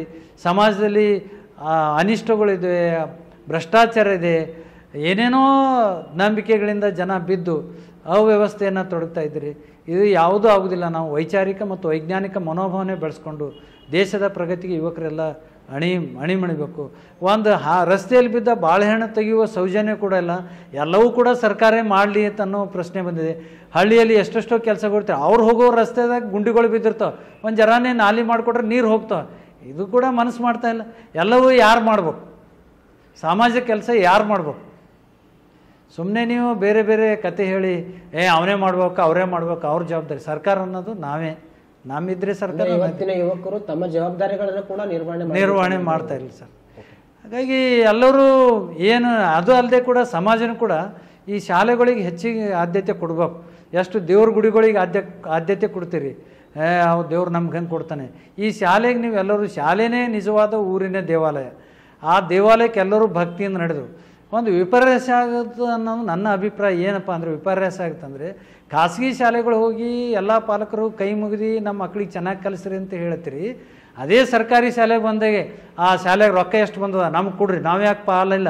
ಸರ್ಕಾರ ಅಂದ ತಕ್ಷಣ ನನ್ನ ಪಾಲು, ಅದು ಸಾಮಾಜಿಕ ಜವಾಬ್ದಾರಿ ಅನ್ನೋದು ಆಗ್ತಾಯಿಲ್ಲ. ಈ ಒಂದು ವಿಪರ್ಯಾಸ ಹೋಗ್ಬೇಕು. ಸರ್ಕಾರಿ ಶಾಲೆ ಬಂದಾಗ ಕೂಡ ನನ್ನ ಮಕ್ಕಳಿದೆ ಸರ್, ನಿಮ್ಗೆ ಏನು ಬೇಕು ಸಹಾಯ ಕೇಳಿ, ಅದು ನಾ ಕೊಡ್ತೀನಿ, ನಂದೂ ಪಾತ್ರ ಇದೆ ಅನ್ನೋದು ಅರ್ಥಕೊಳ್ಬೇಕು ಸಮಾಜದವರು. ಇದು ಅರ್ಥಕೊಲಿಲ್ಲ ಅಂದರೆ ನಮ್ಮ ಎಲ್ಲರಿಗೂ ಮುಂದಿನ ದಿನಮಾನಗಳಲ್ಲಿ ಕಂಪ್ನಿ ಶಾಲೆಗಳಾಗ್ತವೆ. ಆ ಕಂಪ್ನಿಯವ್ರು ಏನು ಹೇಳ್ತಾರೆ ಅದು ಕೇಳ್ಬೇಕು ನಾವು ಅಷ್ಟೇ. ನಿಮಗೂ ಲುಸ್ಗಾನ, ಶಿಕ್ಷಕ ವರ್ಗವ್ರಿಗೂ ಲುಸ್ಗಾನ. ಇದು ಒಂದು 50 ವರ್ಷ ದಾಟ ಬಳಿಕ ನನಗೆ ಮುನ್ಸೂಚನೆ ಕಾಣುತ್ತದೆ. ಏನಪ್ಪ ಅಂದರೆ ಈ ರೀತಿ ಇವತ್ತಿಗೂ 1 ಲಕ್ಷ 2 ಲಕ್ಷ 25 ಲಕ್ಷ ಕೊಟ್ಟು ಯಾರೋ ಒಬ್ಬರು ಶಾಲೆಗೆ ಹಾಕಿರಂತೇಳಿ ಕೇಳಿದ್ದೀನಿ, ನೀವೇ ಬರೆದಿದ್ರೇನೋ. ಹಾಗಾಗಿ ಇದು ದುರಾದೃಷ್ಟ. ಮುಂದೆ ಈ ಬಡವ ಮಂದಿಗೆ ಶಿಕ್ಷಣ ವ್ಯವಸ್ಥೆಯಿಂದ ವಂಚಿತರಾಗ್ತಾ ಅನ್ನಿಸ್ತದೆ. ದಯಮಾಡಿ ಈ ಬಡವ ಜನರು ಏನು ಅನಕ್ಷರಿಸ್ತಾರ, ತಿಳುವಳಿಕೆಯಲ್ಲಿ ಅನಕ್ಷರಿಸ್ತಾರ. ಅವರು ಶಾಲೆ ಕಲ್ತಾರೆ, ತಿಳುವಳಿಕೆಯಲ್ಲಿ ಅನಕ್ಷರ. ಅದಕ್ಕೆ ಅಕ್ಷರ ಕಲ್ತವ್ರೆಲ್ಲ ಒಳ್ಳೆಯವರಿಲ್ಲ, ಒಳ್ಳೆಯವರೆಲ್ಲ ಅಕ್ಷರಿಸ್ತಾರಲ್ಲ. ಹಾಗಾಗ್ಯದ. ಯಾರ್ಯಾರು ಶಾಲೆ ಕಲ್ತೀರಿ ಅದ್ರ ಬಗ್ಗೆ ಹಿಂತಿರುಗಿ ನೋಡಿ. ಶಾಲೆಗೊಮ್ಮೆ ನೀವು ಹಿಂತಿರುಗಿ ನೋಡಿ, ಒಳ್ಳೆಯದು ಕೆಲಸ ಮಾಡಿ. ನಿಮ್ಮ ಮಕ್ಕಳಿದ್ದಾರೆ, ಮಕ್ಕಳ ಬೆಳವಣಿಗೆ ಆಗ್ತದೆ. ಹಾಗಾಗಿ ಪಾಲಕರು ಕೂಡ ತಾವು ಶಾಲೆಗೆ ಹೋಗ್ಬೇಕಂತ ನನ್ನ ಆಲೋಚನೆ ಸರ್. ಎಸ್ ಸ್ನೇಹಿತರೆ, ಒಬ್ಬ ಶಿಕ್ಷಕ, ಒಬ್ಬ ಮುಖ್ಯ ಗುರು ಎಂತಹ ಕುಗ್ರಾಮದಲ್ಲಿ ಇದ್ದರೂ ಕೂಡ ಅವರು ಮನಸ್ಸು ಮಾಡಿದ್ರೆ, ಅವ್ರ ಮನೋಬಲ ಚೆನ್ನಾಗಿದ್ರೆ, ಅವರ ದೃಷ್ಟಿಕೋನ ಚೆನ್ನಾಗಿದ್ರೆ, ಅವರ ಪ್ರಾಮಾಣಿಕತೆ ಚೆನ್ನಾಗಿದ್ರೆ ಏನೆಲ್ಲ ಕಟ್ಟಬಹುದು, ಏನೆಲ್ಲ ಶಾಲೆಗಳನ್ನು ಕಟ್ಟಬಹುದು ಅನ್ನೋದಕ್ಕೆ ನಮ್ಮ ಮುಖ್ಯ ಗುರುಗಳು, ಇವತ್ತಿನ ಅತಿಥಿಗಳು ಉದಾಹರಣೆಯಾಗಿ ನಿಲ್ತಾರೆ. ಸರ್, ನೀವು ನಿಮ್ಮ ಬದುಕು ಮತ್ತು ನಿಮ್ಮ ಶಾಲೆ, ನಿಮ್ಮ ಒಟ್ಟಾರೆ ಜೀವನವನ್ನು ನಮ್ಮ ಜೊತೆಗೆ ಇಲ್ಲಿವರೆಗೂ ಹಂಚಿಕೊಂಡಿದ್ದೀರಿ. ಬಹಳ ಅದ್ಭುತವಾದ ಜೀವನವನ್ನು ನಮಗೆ ಕಲಿಸಿಕೊಟ್ಟಿದ್ದೀರಿ. ಹಾಗೆ ನೀವು ನಮ್ಮೆಲ್ಲರಿಗೂ ಕೂಡ ಮಾದರಿಯಾಗಿದ್ದೀರಿ ಅಂತ ಅನಿಸುತ್ತೆ. ಹೀಗಾಗಿ ನಿಮ್ಮ ಸಮಯವನ್ನು ಕೊಟ್ಟು ಇವತ್ತಿನ ನಮ್ಮ ದೀಕ್ಷಣಾ ಗ್ಲೋಬಲ್ ಡೆವಲಪ್ಮೆಂಟ್ ಫೌಂಡೇಶನ್ನ IIC ಟಾಕ್ ಶೋಗೆ ಬಂದು ನಿಮ್ಮ ಅನುಭವಗಳನ್ನು ಹಂಚಿಕೊಂಡಿದ್ದಕ್ಕೆ ತುಂಬ ತುಂಬ ಧನ್ಯವಾದಗಳು ಸರ್. ಸರ್, ತುಂಬ ಧನ್ಯವಾದಗಳು. ನಮಗೂ ಕೂಡ ಈ ಒಂದು ವೇದಿಕೆ ಅವಕಾಶವನ್ನು ಮಾಡಿಕೊಟ್ರಿ. ಈ ಎಲ್ಲ ವಿಚಾರಗಳು ಸಮಾಜದ ಯುವಕರಿಗೆ, ಶಿಕ್ಷಕರಿಗೆ ತಿಳ್ಕೊಳ್ಳಿ. ಎಲ್ಲೇ ಒಂದು ದೀಪ, ಸಣ್ಣ ದೀಪ ಇದ್ದರೂ ಕೂಡ ಅದು ಉರಿದು ಬೆಳಕನ್ನು ಕೊಡ್ತದೆ. ತಾವು ಬೆಳಕರಾಗ್ರಿ ಅಂತ ಅವಕಾಶ ಮಾಡಿಕೊಟ್ರಿ ಸರ್. ತಮಗೂ ಮತ್ತು IIC ಎಲ್ಲರಿಗೂ ಅಭಿನಂದನೆ ಸಲ್ಲಿಸ್ತೀನಿ. Thank you.